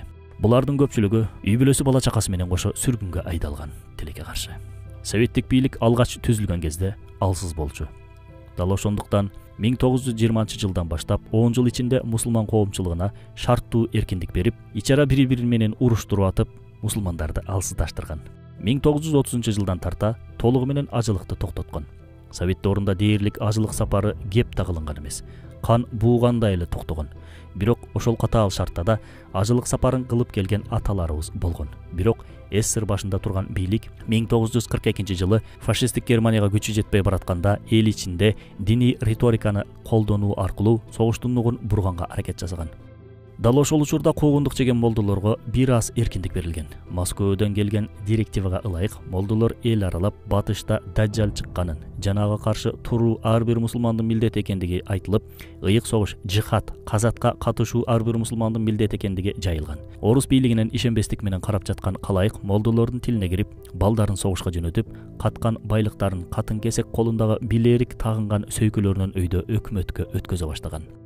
Мусулмандардын диний духун колдонуу максатында Сталин башкарып турган 1944-жылдын 7-ноябрь күнү 6-дан Меккеге ажылга жөнөтүлгөн.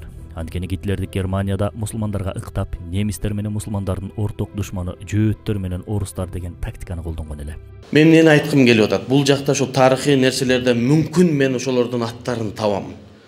Окуп көрсөк, ошол жака барып кыргыздар ушул биздин Орто Азиядан, анда Бухара, Самарканд деп айтылган, Бухарадан келген ажыларга бекер болсун деген ошол бекер үйлөрдүн аттарынын ошо койгондор мүмкүн бул жактан аттары чыгат. Азыр ажылыкка барган адамдардын эсинде бар, мына акын агабыз дагы ажыга барып келген, ошол да мүмкүн көргөн чыгар. Ошондо ошол жерге ар бир кыргыздар жаткан мейманкананын астыларына ошол кимдердин вакыфы экендигин жазып койгон. Мен ошолорду окуп көрүп, шулар кыргыздарго деген ойго келдим да. Ал жерде Короз деген ат бар, Сустанкул би, Райымберди бай, Көсө, ошолор жазып койгон. Ушулар мен билгенден ушул кыргыз эле болушу керек. Болбосо деле мүмкүн кыпчактыр, казактыр, ушул бизден барган адамдардын аттары. Анан азыр Жумагул агай айтты, себеби бизге документация берип атканда орус бийлигинде биздин кыргыз ажылардын аттары өзгөртүлгөн деген бир жакшы нерсени айтты. Мага аябай кубандым да ушул нерсени. Себеби биз ошол жакта окуп жүргөндө Кожак деген бир вакыф бар. Биздин Орто Азиядан барган бир инсан койгон экен, суу менен камсыз кылат. Анан ошол Орто Азиядан келген инсандын аты экен. Ошол документте Кожак деп жазылган. Азыр Жумагул агай айткандан кийин бул Кожо Ажы болсо керек да. Кожо Ажы анан барып Кожак болуп жазылып калган болушу мүмкүн. Анан ушул тарыхый немелерден мүмкүн алардын дагы атын табабыз. Эми ушундай тарыхый китептин жазылып кыргыз коомчулугуна сунушталышы биздин кыргызыбыздын кыргыз мусулмандардын бир утугу деп билемин. Себеби бул жерден биз өзүбүздүн ата бабаларыбыздын тарыхын көргөнү турабыз. Мына бул азыр мен билгенден ушул түндүк жергесинен барган ажылардын аттары аталымыптыр. Биздин архивдер Алматыда сакталгандыктан эми экинчи бул китептин экинчи басылышы бул түштүк жактагы мусулман ажыларыбыздын аттары аталына турган болсо, демек мына ушул жерге мына биздин инелерибиз, Алла разы болсун, Азат деген мына ушул демөөрчүлүк кылышуу китептер басылыптыр. Бул кыргыздын тарыхына кошкон салымы деп билейин. Эми ошону дагы бир бардык кыргыздар, мусулман деген кыргыз эми дагы бир салым кошуп, ушуга бир колдоо көргөзүп, эми түштүк жергесиндеги дагы ажылардын аттары ушул тарых бетинен биздин окурмандарга сунуш кылынса, бул кыргыздын тарыхындагы бир чоң жаңылык болот эле. Бардык мусулмандарды мен ушуга чакырып кетемин. Колуман келишинче элдерде сабактарыбызда ушуну айтканга аракет кыламын. Эмгегиңизден Аллахым разы болсун. Эгер сөзүм узарган болсо сиздерден кечирим сураймын. Бизде кыргызча китеп жазылгандарга мен жеке пикиримде ушу кыргызча китеп жазылуусуна диний китептердин пикирим бириндай немеде, мындай араб тилинен түпкү нускадан алынса, кыргызча жазылган китептерде маанилер өзгөрүлөт деп, кыргыз китеп жазылынса, мына ушундай китеп жазылынса, элдерибизге, жерибизге пайдалуу боло тургандай, Аллах Таалам баарыңыздардан разы болсун. 1944 жылы Ташкентте Орто Азия уламаларынын биринчи курултайы өтүп, анда 85 жаштагы Эшен Бабахан төрага болуп шайланат. Кыргыз тараптан мүчө катары катталган Кемел Ажы Шабдан уулу Кыргызстан мусулмандарынын биринчи казысы болуп дайындалып, Совет доорунда 1946-47 жылы Кыргыз жергесинен ажылга барган жалгыз адам эле. 1944 жылдан 91 жылдар аралыгында жалпы 40 миллион мусулман эли бар СССРден 5000ге жакын гана адам ажылык сапарына барган. Орточо СССР боюнча 74 адам гана барчу экен. Аны да КГБ абдан тыкыр текшерип, ажылардын жарымы чекисттер менен толтурулган. Кыргызстанга жылына 2-3 квота гана бөлүнүп, алда каалоочулар жок деген жүйө менен пайдаланылбай калган. Урматтуу бүгүнкү ушул маанилүү баалуу эмгектин бет ачарынын катышуучулары, мен биринчиден ушул Төлөбек Абылович Абдрахманов, анан Жумагул Байдилдиев эки авторду куттуктап кетким келет. Чынын айтканда чоң жумуш кылынды. Бул болсо ушул Кыргызстандын тарыхынын бир белгисиз жагдайларын дагы чагылдырган бир илимий эмгек катары бааласак болот. Негизи архивдик документтерди топтоп, аларды ушундай жарыкка чыгаруу өтө чоң эмгек. Жана телескоптон бир жерин көрсөтүп кетти, архивди. Көрүп атасыздар, миңдеген кагаздардын ичинен ушуларды таап чыгыш бул өтө чоң эмгек. Экинчиден бул акча каражатын, чоң акча каражатын талап кылат турган нерсе. Кээде айтышат, тарыхчылар эмне иш кылып отурат депчи, эмне кылат деп. Биздин чама чаркыбыз чынында чектелүү. Башка жакка барып архивди казып алып чыгыш, ал жерде ар бир документти көчүрмөсүн алыш бул өтө чоң каражаттар талап кыла турган нерсе да. Муну мамлекетибиз өзүнүн дагы колуна алыш керек. Себеби биздин тарыхыбыздын ар бир барагын байыта турган ушул архивдик документтер.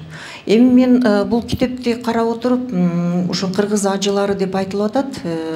Абдан жакшы материалдар менен жабдылды, бирок айтып кетет элем, бул кыргыз ажылары деп айтканда бир жалаң ошо ажылар эмес, бул биздин кыргыздын алдыңкы саптагы өзүнүн бир кыргызды дайыма жетектеп багыттап жүргөн манаптар негизичи. Бизде кыргыздарда саясий элита болгон эмес деп көп убакытка чейин айтылып келген. Чындыгында бүгүнкү күндөгү жаңы документтер, жаңы изилдөөлөр кыргыздын өзүнүн саясий элитасы, өзүнүн аристократиясы болгондугун далилдеп жатат. Алар ошо кыргыздын манаптары. Ажылыкка баргандардын көпчүлүгү ошол манаптар. Ажылар Меккеге барган учурда да ээн эркин жергиликтүүлөр менен байланыш кура албай, ар дайым КГБ тарабынан көзөмөлгө алынып турган. 1974 жылы советтик мамлекеттик жана партиялык ишмер, Тажикстан компартиясынын биринчи катчысы, тарых илимдеринин доктору, академик Бабажан Гафуровдун ажылык сапарга баруусу чоң ызы чуу салат. Ал сапардан кийин менин Тажикстан компартиясынын биринчи секретары, КПССтин башкы комитетине мүчө академик болгондугум да маанилүү эмес. Мына ажы болгонум чыныгы мааниге деп айткан жайы бар. Демек ушул алардын мен өзүм агартуучулукту изилдейм. Ушул Россия империясы учурунда колония мезгилиндеги мусулман билим берүүсү, мусулман билим берүүсүнүн ичиндеги жадиттик бул жалаң эле Куран менен чектелбестен бүгүнкү күндөгүдөй эле ушул светтик предметтер деп койсок болот. Математика, тарых, геометрия, география, ал турсун музыка, физкультурага чейин ушу мектеп медреселерге кирүүгө аракет кылган агартуучулар жөнүндө изилдеп келем. Ушул китепти мен колума алганда ошолордун ичинде ажы аталган биздин белгилүү адамдардын баардыгы көпчүлүгү да ушул ажылыкка барып келгенден кийин, мисалы Шабдан Батырды айтып атабыз, 4-жылы ушу ажылыкка барган экен, 9-жылы Тар суу айылында Жаңы Усулда окутуучу мектеп ачкан. Андан тышкары мисалы Канат Ыбыке уулу, Канат ажы деп айтабыз, Канат ажы дагы Кочкордо Жаңы Усулда окутуучу мектеп ачкан. Касымалы ажы деп атабыз, Касымалы ажы дагы. Андан тышкары Кодонтай деп жана айтылып кетти. Кодонтай дагы ажылыкка 2 ирет барган манап экен, ал дагы өзүнүн айылында мектеп ачкан. Биз бул маалыматтарды көбүнчө биздин кол жазмалар фондунда Ыбрайым Абдрахманов деген ушул жадит мектебин бүтүргөн агартуучу, манастануучу кыргыздын улуу инсаны бар. Ошонун кол жазмаларынан биз тааныштык. Ошо Кодонтой манаптын ачкан, Кодонтой ажынын ачканын, Баракан ажынын ачканын, Касымалы ажы мектеп ачкандыгын, ал эми Шабдан Батырдын, Шабдандын мектебин болсо жана айтып атабыз, ошо Тар суудагы эң кыргыздардын алгачкы баягы мектеби, жадиттик мектеби деп айтып жүргөнбүз. Бирок ага чейин эле ошол Кодонтайдын дагы, Баракандын дагы, Тоңдо болсо биякта Гүлжан эже отурат, ошонун тукумдары, Сагалы Алматаевдин Жаңы Усулда окутуучу мектеп ачкандыгын, ал мектепте кийин Ишеналы Арабаевдин окуганы, мугалим болуп келгендиги, ал болсо ошол Сагалы Алматаевдин балдары Кайбылда, Абдылда ажы деген экөөнүн Кайбылдасынын кызын Ишеналыга тийгендиги жөнүндө да бизде маалыматтар бар да. Эми мен эмне деп айтмакчымын, бул жерде бир эле ажылык сапар эмес, бул жерде тарыхтын башка агартуучулар жөнүндө дагы маалыматтарды алсак болот. Дагы биз манаптардын дагы аты жөндөрүн, бир топ манаптардын аты жөндөрүн дагы тактоого өзүнүн салымын кошо алат деген ойдомун. Эми сөздү узарткым келбейт. Ушул Жумагул Байдилдиев менен Төлөбек Абылович Абдрахманов биздин Кыргызстандын тарыхында өздөрүнүн салымын кошуп келе жатышат. Буга чейин Жумагул репрессияларды изилдеп, агартуучуларды, ушу саясий интеллигенцияны изилдеп келсе, бул болсо дагы бир ошолордун дагы бир башкы башаты болгон ушул ажылык сапар жөнүндө дагы жакшы эмгек жаратты. Ошондуктан мен дагы бир сөз айткым келет. Ушул ажылыкка барып келгенден кийин мектепти эмне үчүн ачып атышат? Адам бир жерде туруп, бир жерде окуп, ошол жерде эле жашай берсе көп өсө албайт. Ал эми адам качан сырткы дүйнө менен таанышкан учурда гана анын аң сезими дагы өзгөрөт. Бизде ушу Кыргызстанда жадитчилик кыймылын, же болбосо Жаңы Усулда окутуучу мектептерди ачуунун башатында татар, башкыр агартуучулар турса, андан кийин келип Кыргызстандын аймагында ошол эле мектептерди ачканга салым кошкон ушул ажылыкка барып келген биздин манаптар болгон. Шабдан Батыр дагы ошо ажылыкка барып келгенден ачып атат. Кодонтай деле ошентип ажылыкка барып келгенин ачып атат. Демек, алар ажылыкта жүргөндө өзүнүн башка жактан келген адамдар менен таанышып, алардын ошол ишмердүүлүгү, алдыңкы иштери менен таанышып, анан жерлерге келгенден кийин мектептерди ачышты. Мына азыр биз айтып атабыз, Шабдан Баатыр 2,5 миң рубль коротуп, ошол эмеге темир жолго салымын сал деп. А мектепти ачышын билесиздерби, канча акча короткон? Шабдан Баатыр медресесин ачыш үчүн 15 миң рубльга медресе салдырган. Бул эмне деген акча? Канат Ыбыке уулу 10 миң рубльга медресе курдурган. Ошол биздин кыргыз жаштары билим алсын, алар өзү эле баягы колунда бар болгон үчүн барып атышат да, келгенден кийин жөн эле жатып албастан, жөн эле бир кичинекей нерсени ачып койбостон, ушу биздин элибиз башка элдердей алдыга кетсин деген үмүт менен акчасын баарын жумшап атышат. Анан бул деген ошол элди агартууга болгон кадамдар деп эсептейбиз.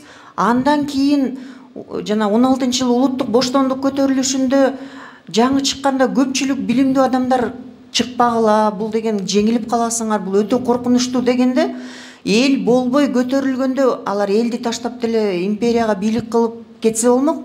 Жок, кайра эле ошол элдин башында турушту. Бирок алардын тагдыры өтө аянычтуу болду. Совет бийлиги орногондон кийин алгач кулактар катары тартылышты. Андан калган манаптын балдары Совет бийлигине кызмат өтөп эле элдин жыргалчылыгы үчүн аракет кылып атканына карабастан 37-38 жылы саясий репрессияларга учурады, баардыгы жок кылынды. Жолбосо кыргыз элинин каймактары же алдыңкы өкүлдөрү ушул 40-жылга чейин көп адамдар жок болуп калды да. Бирок ошого карабастан биздин учубуз кур эмес экен, дагы деле элибиз жашап жатат. Элибиздин ичинде ушуга окшогон алдыны көрө билген, келечекти көрө билген адамдар көп болсун, элге кереги тиген адамдар көп болсун. СССРдин кулашы менен ажылыкка болгон жолдор ачылып, алгачкы жолу Ташкент-Жидда түз авиа каттамы жанданат. Ошол мезгилдеги Орто Азия жана Казакстан мусулмандарынын дин башкармалыгынын төрагасы Шейх Мухаммад Сыдык Мухаммад Юсуфтун салымы чоң болгон. Ал жылкы бүткүл чыгымдарды Сауд падышасы Фахд ибн Абдулазиз өз мойнуна алган. 1,5 миң мусулман акысыз ажылык кылуу менен бирге 1 миллион дана Куран китебин белекке алышкан. Кыргыздардан алгач 1991 жылы 350 ажы автобус аркылуу Ташкентке барып, андан ары учак менен кетишкен. 1992 жылы Кыргыз Республикасы менен Сауд падышачылыгы ортосунда достук келишим түзүлүп, 1994 жылы Шеримкулов баштаган легендарлуу парламенттин депутаттары ажылык сапарына аттанышкан. Булардын арасында атактуу Жумабек Ибраимов да бар эле. 1992 жылдан 2006 жылга чейинки аралыкта 25 миң адам ажылык сапарын аткарган. 2010 жылдан 2018 жылга чейин 37.500 адам ажы болгон. Кыргызстан Түркистан аймагында эң көп ажыга барган өлкө болуп эсептелет. Эгемендүүлүк жылдары өлкө башчылары эл өкүлдөрү баш болуп ажылык умра сапарын аткарып жатышат. Кылымдар бою ажыга барып келген аталарыбыздын адептүү жүрүм-туруму, шарият жолундагы бедели, алардын көзү өтсө да учурга чейин аңыз катары айтылып жүргөн ажынын баласы же небереси деп алардын урпактары дагы эл арасында урматталып келет. Бул китепте өлкөбүздүн түндүгүнөн гана кеткен ажы аталарыбыздын гана архивдик маалыматтары баяндалды. Келечекте мамлекетибиздин жана беришин тарых сүйүүчүлөрдүн колдоосу менен Ташкент архивиндеги калган 4 аймактан ажылык сапарга барган аталарыбыздын тарыхы да казылат деген ойдобуз. Түштүктөн чыгаан уулдары күн сайын улак өткөрүп, шерине той ашка гана каражат корото бербестен, келечек муунга мурас болчу тарыхыбызга да салым кошот деген ишеничтебиз. Ал эми жалпы ажылык умрага барып келгендер ажы той өткөрүү жана жай намаз таратуу менен гана чектелбестен, чыгаан аталарыбыз сымал мектеп, университет, илимий изилдөө борборлорун, оорукана жана бала бакча курууга бет алат деп үмүт кылабыз. Жумал байке негизи көптөн бери таанычубуз, тарыхчы катарында биз баса белгилеп кетели. Бул жерде Мансур досубуз отурат. Мансур досубуз экөөбүз көп жыл 2019 жылы көпкө чай ичип, көп жолу чай ичип, далай ойлонуп, ушу Кыргызстанда дааваттын бир эле түрү, диндин жайылтуунун бир эле түрү бар экен. Биздин молдокелерибиз чыгып сүйлөйт экен. Бирок ал элге бир жаңыча формат кылалы деп, тарыхый бир YouTube канал ачалы деп, Телескоп YouTube каналын ачып, буюрса азыр жакшы жетишкендикке жетип калды.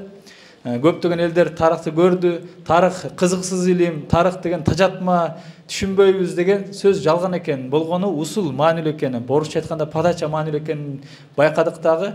Анан ошол мезгилде биз Жумагул байкенин көптөгөн мээнеттерин, эмгектерин, Аида эженин эмгектерин колдончубуз. Ошол эле Ишенар Арбаев жөнүндө жазганыбызда же Жусуп Абдырахманов же кимдер болбосун.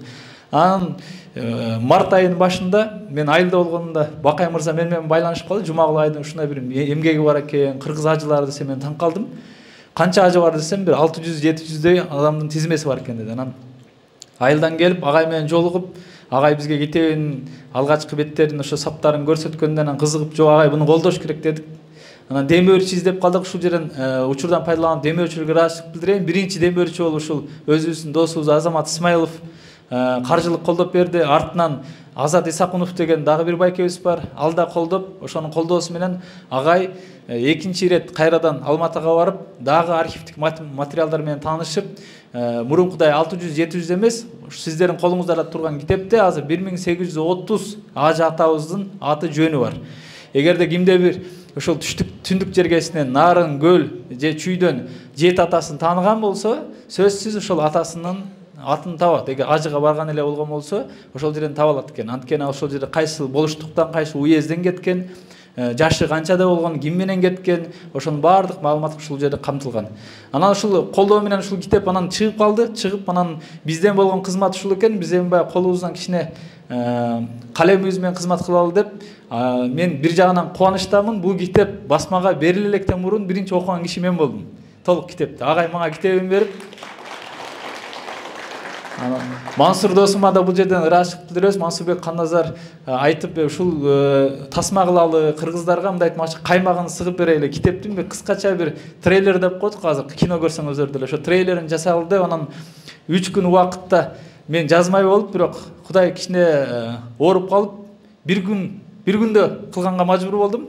12 саатта китепти окуп бүтүрдүк дагы, анан бир 6-7 саатта 15 бет макала жазсак көп болуп кетет экен. Аны кыскартып 12, андан кийин 10, анан акырында такыр болбой 8 бет болуп, сиздер азыр көргөн тасма 28 мүнөт ошо 8 беттиге. Ал эми 15 бет болгондо мындан дагы маңыздуу болмок экен, бирок сиздердин убактыңыздар аяп ошол 28 мүнөттүк тасмага чыгардык. Анан бул жерден ала турган көп сабактар бар. Башында айтылбай кетти. Негизи эле кыргыздар, Орто Азиядагы түрк тукумундагы элдер исламга качан келген? Ошол тарых китепте кенен баяндалган. Андан кийин кайсыл жолдор менен биздин аталарыбыз ажыга барган? Ал ажылыкта кандай кыйынчылыктарды көргөн, ал жакта кээ бирлери кантип калып кеткен? Мисалы азыркыдай эле үй бүлөсү менен баргандарды көрүп атпайсыздарбы? 3 жашар баласы менен, аялы менен баргандар, атасын жетелеп баргандар, бир туугандар менен баргандар өтө көп экен да. Куду азыркындай эле. Анан жол менен баратканда дагы ар кандай класс. Мисалы бая Ефрат, Царица деген кемелерди карасаңыздар 3 кабат болчу экен кадимкидей. Кеме 3 кабат экен. Ылдыйкы катмар, ортоң катмар, анан үстүн катмар. Ар биринин баасы ар башка экен. Бая сиздер Титаник деген тасманы көргөнсүздөр да. Куду ошондой эле биздин ажы аталарыбыз чөнтөгүнө жараша кээ бири ылдыйда, кээ бири ортодо, кээ бири үстүнкү катмарда барчу экен. Анан ошол Стамбулдарга барып, ошол жерден көрүшүп, элдер менен сүйлөшүп, анан ажыга барып, ал жакта дагы жергиликтүү менен пикир алышып, мен сүйүнгөн нерсе, бирок азыр биз мусулмандар жоготуп алган нерсе экен, бирок кайра калыбына кете турган нерсе, ажылык бул жөн гана барып Кабаны айлануу эмес, ажылык бул мусулмандардын жылына бир съезди. Мусулмандар жылына бир чогулуп, пикир алмашып, ой алмашып, сиздерде кандай көйгөйлөр бар, кантип чечип атасыңар, силерде кандай жаңылыктар бар деп көрүп атасыздар. Ажы аталарыбыз ал жактан келгенден кийин бирөө кудук казат экен, бирөө мектеп салат экен, бирөө мечит салат экен, медресе, башка бирөөсү бак тигип, бирөө ары иштетип, кыскасы ажылыктын бир мындай айтмакчы илеби менен көп жакшы иштер, жаңылыктар келген экен да бизгечи. Ал эми азыр биз ушуну жоготуп алыппыз. Биз азыр көбүнчөсү соңунан да белгилеп кеттик. Ажыга барганда эмес, ажыдан келгенде эле эсептебиз да, урматтуулар. Ажыдан келгенде канча тесме таратышым керек, замзам суу таратышым керек, анан канча жай намаз таратабыз, биз ушул менен эле алек болуп атабыз да. Ошон үчүн ушул китептен ушул таасир алып, биз дагы бир жаратмандыкка, бир жакшы агартуу жаатына бурсак жакшы болмок да. Анан бул жерде жакшы белгилеп кетти. 3 эле облустун азырынча ажы аталарыбыздын тизмеси бар. Келечекте түштүктүкү дагы чыгып калса, биз дагы терең маалыматтар. Ошол жерден биз мисалы Алымбек Татканы, же болбосо ошол эле Жаныбек Казы, же ошолор баарын ажыга барганын биз документалдуу, расмий кагаз менен көрөбүз деп үмүт кылабыз. Ал үчүн түштүктүн жигиттери, бая айттык го, жети унаа тигип, 70 төө тигип улак кылбастан кичине ошонун бир 10-1 чыгарып коюшса, ушул илим жагына. Анткени бул агайлар дагы ушул архивке барып, көзүнүн майын кетирип, айлап, жылдап ошо архивде жашайт экен да, ошол жерден кагаздарды чогултуп, жазып, ошол чоң мээнет экен. Ошого биз колдошубуз керек да. Ар бир адам колдош керек муну, менимче. Ал эми биз карапайым элдер болсо эмне кылышыбыз керек? Биз дагы ошондон сабак алып, жөн эле бай атам, чоң атам ажы болду дей бербестен, бизде билесиз да, кыргыздарда бир аз неме бар. Динден сүйлөп келсең эле ар биринин атасы чоң молдо болуп чыгат. Тайкеси же молдо болуп чыгат. Ошо молдо болгон, алар көрдүңүздөр, молдолор эмне иштерди кылган. Демек биз жөн эле мактана бербестен, тарыхты терең окуйлу. Анткени ислам алымынын бири Имам Шафийнин жакшы сөзү бар экен. Имам Шафий рахматуллаху алейхи айтат: тарых окугула, тарых окусаңар эки пайдасы бар дейт. Акылыңар курч болот, катаңар аз болот дейт. Дерек тарых окуунун негизги максаты, урматтуулар, биринчисиден акыл курчутуу. Бул акыл гимнастикасы экен.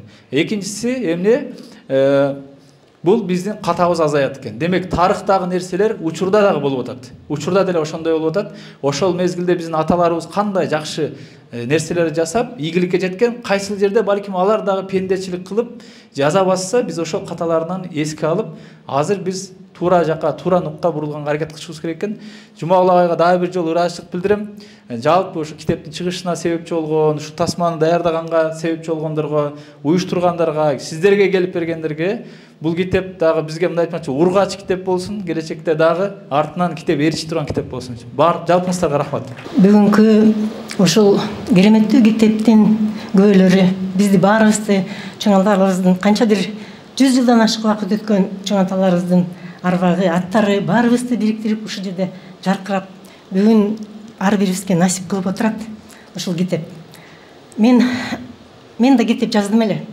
Чоң аталарым жөнүндөчү, тарыхчыларды кыдырып, чоң аталарым ушундай мыкты адамдар болгон экен, болуш болгон экен, бий болгон экен, ажылыкка барган экен деп.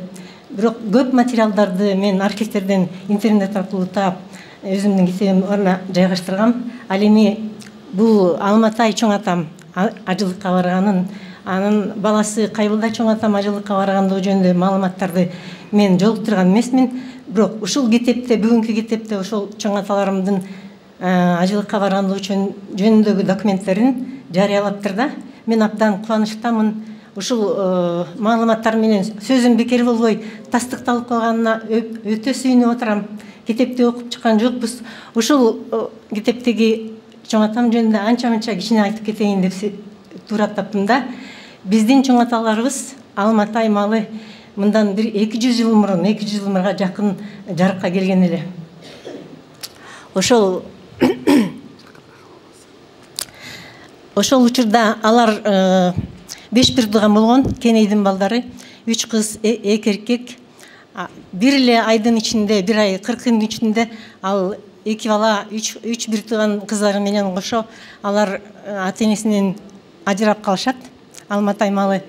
Анан ошол кезде Алматай чоң атам 11 жаштагы, ал эми ийниси малы 7 жаштагы бала экен. Анан кокустуктан өлүп, боз үйдүн ичине чоң атам, Алматай чоң атамды чакырдып, Алмаке, мен ушундай болуп калды. Тиги мындан 40 күн мурун өткөн энеңердин атынан кетип бартам деп айтып кетет экен да. Өзү бычак жеп, ошол жерде бала эч кимге айтпастан ошо балдарын гана чакырып, ошентип кеткен да. Балдары чыркырап ыйлап, эмне үчүн бизди таштап кетип бардасың деп, ушундай, бул Кудайдын мени жазалаганы. Ошон үчүн ар дайым силер Кудай деп жашагыла, Кудай жолуна түшкүлө деп айткан экен да. Эч качан мен үчүн кун албагыла деп. Анан ошол кезде 11 жаштагы Алматай чоң атам өзүнүн бир тууган иниси 7 жаштагы баланы кучактап кармап туруп, атасына сөз берген, ошо Кудай жолуна чүй тургандыгын айтыпчы. Ал кийин бара-бара алар чоңоюп, жетилип, ар кимдин үйүндө, ар кайсы жерде жүрүп, атасынын айтканын эч качан оюнан кетирбей, түшүрбөй, ошол ишти аткарыш үчүн кийин 35-40 жашына келгенде Алматай чоң атам ажылыкка барган экен. Бул 1860-жылдарга туура келет да. Ошол кезде анын барганын далилдеген анын балдарынын аттарында турат да, анын инисинин балдарынын аттарында турат. Чоң атам сапарға кетіп атканда инисинин экинчи баласын менин чоң атам Сооронбай биринчиси, инисинин биринчи баласын багып алат Алматай чоң атам. Анан экинчи баласынын аты Сапарбай, андан кийинкиси Иманалы, анан Исагалы. Ушул аттар чоң атамдын ажыга барып келгенин далилдеп турат да. Ошол ажылык сапарга барып аябай мыкты адам болуп өсөт экен. Өзү элге таасирдүү, кара кылды какчарган, акты ак, караны как деп, караны кара деп айткан адам болгон экен. Ал санжырларда көптөгөн бир сонун маалыматтар бар. Ошолордун ичинде мен эскере турган дагы бир сонун сөз, бул чоң аталарым төрөлү электер эле. Тетиги 200-300 миллион жылын эле санчысыз чынчыларга чоң аталарыбыз балдарын кимдер төрөлөт экен, биздин чоң аталар, биздин балдарыбыздан, биздин урпактарыбыз биздин жолубузду жолдойт экен, жакшы адамдар чыгат экен деп санчысызчылардан сураганда бир санчы, бир чоң аталарыбызга Тургай Баатырдын баласы Майназарга айтып кеткен экен. Бул сенин урпагыңдан карабашыл ак чыгат, ак чыгар, ак таңдай чечен чыгар, үкүлү байыр чыгар, кармаганы кайыр чыгар, ат кетирбиз боз айгыр чыгар деп айтып кеткен экен да. Бул 300 жыл мурун айтылган сөздөр. Ошол сөздөгү карабашыл ак болор дегени бул Алматай ажы жөнүндө айтып кеткен экен да. Алматай чоң атам ошентип ажылыкка жаш кезинде барып келип кайра келгенден кийин элге таасирдүү болуп, элди көрүп, жерди көрүп, элдин башка элдердин кандай өнүгүп жатканын, билимдүү болгонун, биздики осы боз үйдө жашап, аябай көчмөн турмушта ары бери ташынып, көчүп, тияка бияка барып, кыйналып жүргөнбүздүн элдердин баарын элестетип, ушул башка жактагы, башка өлкөлөрдөгү бийиктикке, илимге кантип жетүүнүн жолдорун ойлонуп, анан орус бийлигилер кошуп көчүп келген мезгилде жаңыдан улам барып атып балдарыбызды окутуп бергиле деп айтат экен да. Анан Каракалык уездинде биздикилер тоңдо жашап калат. Тоңдо алар айыргасынан жашап калышат. 1880 жылга чейин алар Жетөгүздө жашашкан, Караколго жакыныраак. 1880 жылы аларды тоңго көчүрүшкөн. Анан 70 жылдары Караколго жакын болуп турган кездерде ошол орустарга улам барып атып Алматай чоң атам ачылган мектепке 2 баласын бериптир. Орус мектепкечи. Сагалы чоң атам менен өзүнүн Кайбылда деген балдарын бериптир. 2 жыл окуп бүткөндөн кийин аларды андан ары улантууга мүмкүнчүлүк болуп калбай Верныйга которот. Верныйдан алар билимин улантып, мыкты орус мектебинде окуп, гимназияны окуп, ошолорду даже эң артыкчылык менен бүтүрүп, кийин ошол Алматайдын баласы Сагалы, өзү багып өстүргөн баласы, көтөрүлүштүн башында тургандардын бири деп тарыхчылар жазып чыкты. Аны Кыргыз мамлекеттик университетинин профессору Шейшаканов Турдубек Бейшенакунович 2016 жылы өзүнүн монографиясында көрсөткөн. Ал эми Алматай чоң атамдын өтө таасирлүүлүгү менен ушу тоңго көчүрүп келгенде орус бийлиги ошол кезде чоң атамды болуш болуп бер дейт экен да. Анан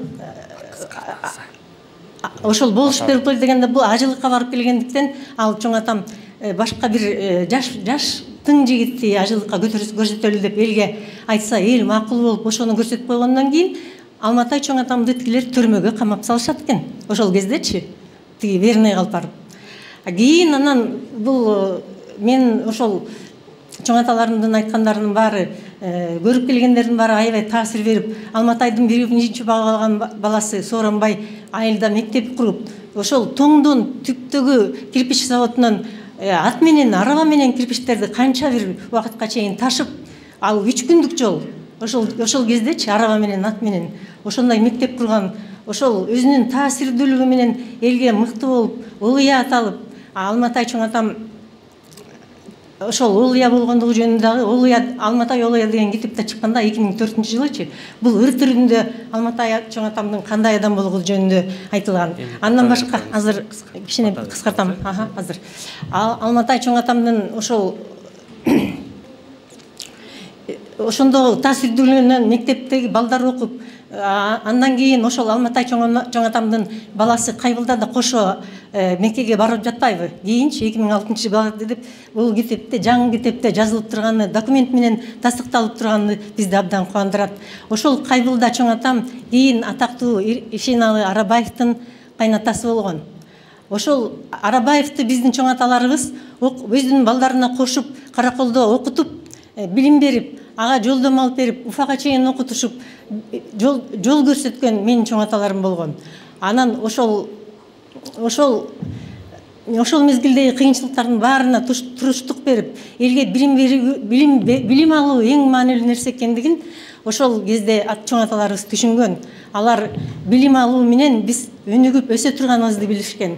Балдарынын ыймандуу, тартиптүү, өлкөнү өнүктүрө турган, жакшы балдар өнө турганын билишкен.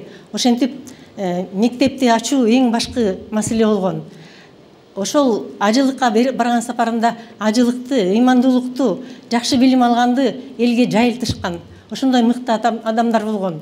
Ушул китептен биз баарыбызды бириктирип турган бүгүнкү жакшынакай китеп чоң аталарыбыздын арбагын козгоп, алар ошолго какта ушул мезгилде аттары атылып кала турганын дагы ойлобосо керек.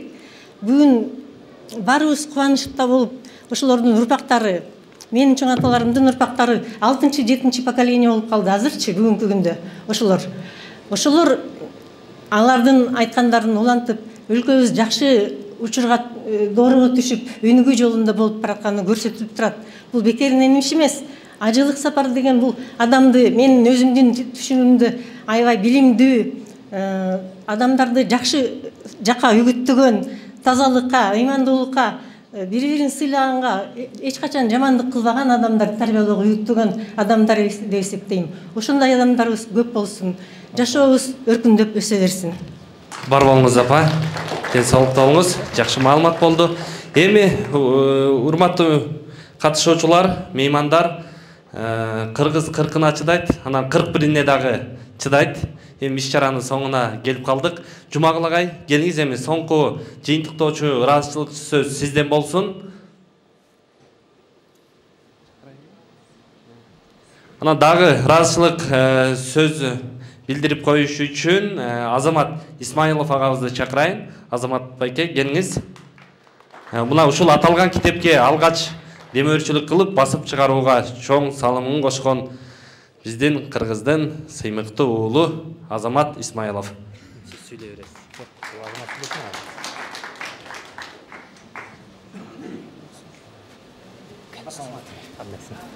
Мына демөөрчү Азаматты мен азыр биринчи көрүп отурам. Бул жерден өзү ушу балдар менен уюштуруп, Азамат сага чоң мына өзү жупуну эч качан мен демөөрчү болдум деп жүрөгүн какпай азыр көрүп отурам. Келип бергениңе чоң рахмат бул жерге.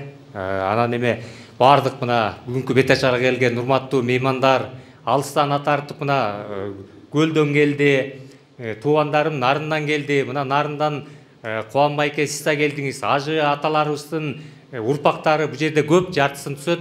Алардын баарына сөз берсек көптөгөн убакытты талап кылат.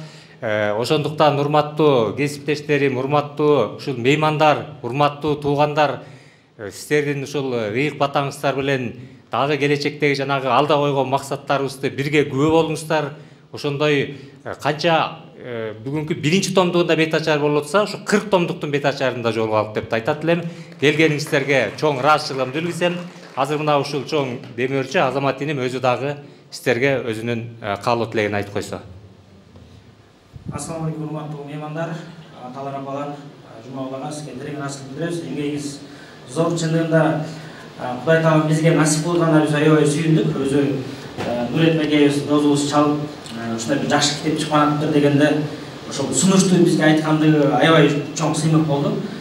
Бисмилла деп баштаганыбыз ушул болду. Эми Кудай буйрса келечекте дагы мамлекетте ошо билим тармагына көбүрөөк басым жасап атабыз.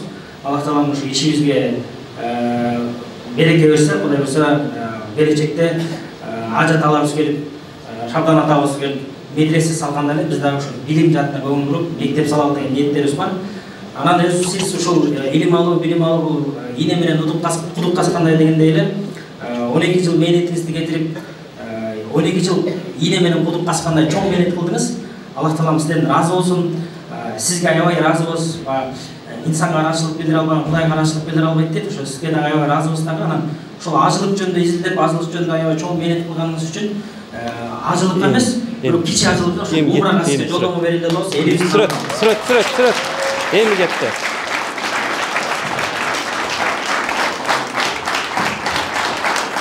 Құдай бұйырса күзінде кеш ашылып башлап, күз мезгіліне даярдана беріңіз. Анан ажы аталарыбыз кандай даярдык көргөн болсо сиз да даярдык көрүңүз. Эми азыр ажылык аябай бир топ эле жегер экен. Чындап эле биз мына кеч ажылыкка умура барганда азыр бүт бардык шарттар түзүлгөн, салкын, жатаканасы бар укмуш, чыгылып керемет. Мына бул сиздин эмгегиңиздин артынан биз видеодагы чыгармадагы биздин ата бабаларыбыздын ажылык кылганын көрүп өтө таң калдык. Өтө кыйын экен. Бүгүн эми шарттар өтө жеңил. Ошо кыргыз элибиздин атынан ошону кичинекей белегибизди кабыл алып коңуз. Сизге аябай терең рахмат берем.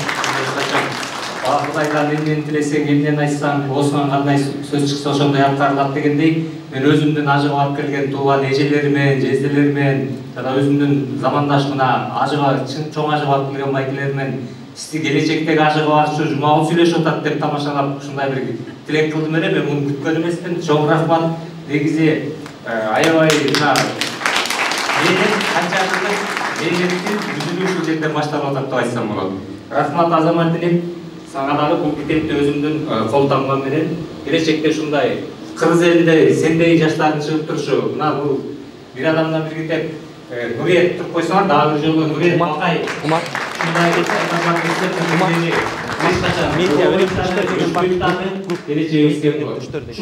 чоң рахмат.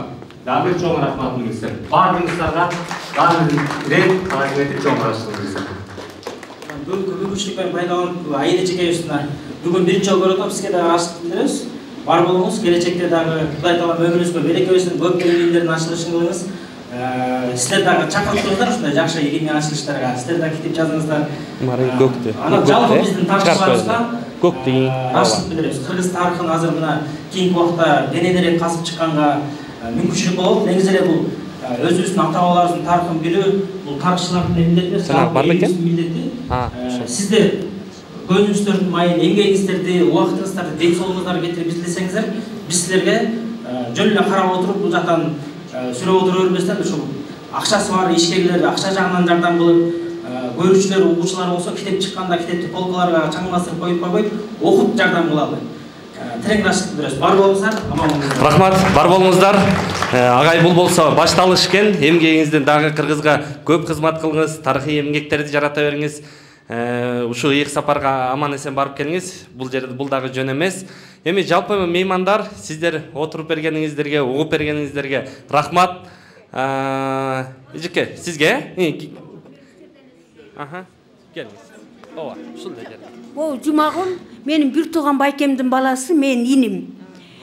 Ушул деген 12 жыл, 20 жыл жана архивди касып, архивде кандай деген вирустар бар, кандай деген чаңдар бар, ошонун баарысын касып отуруп ушуну жасап атат. Мындан мурунда көп китепти жазган.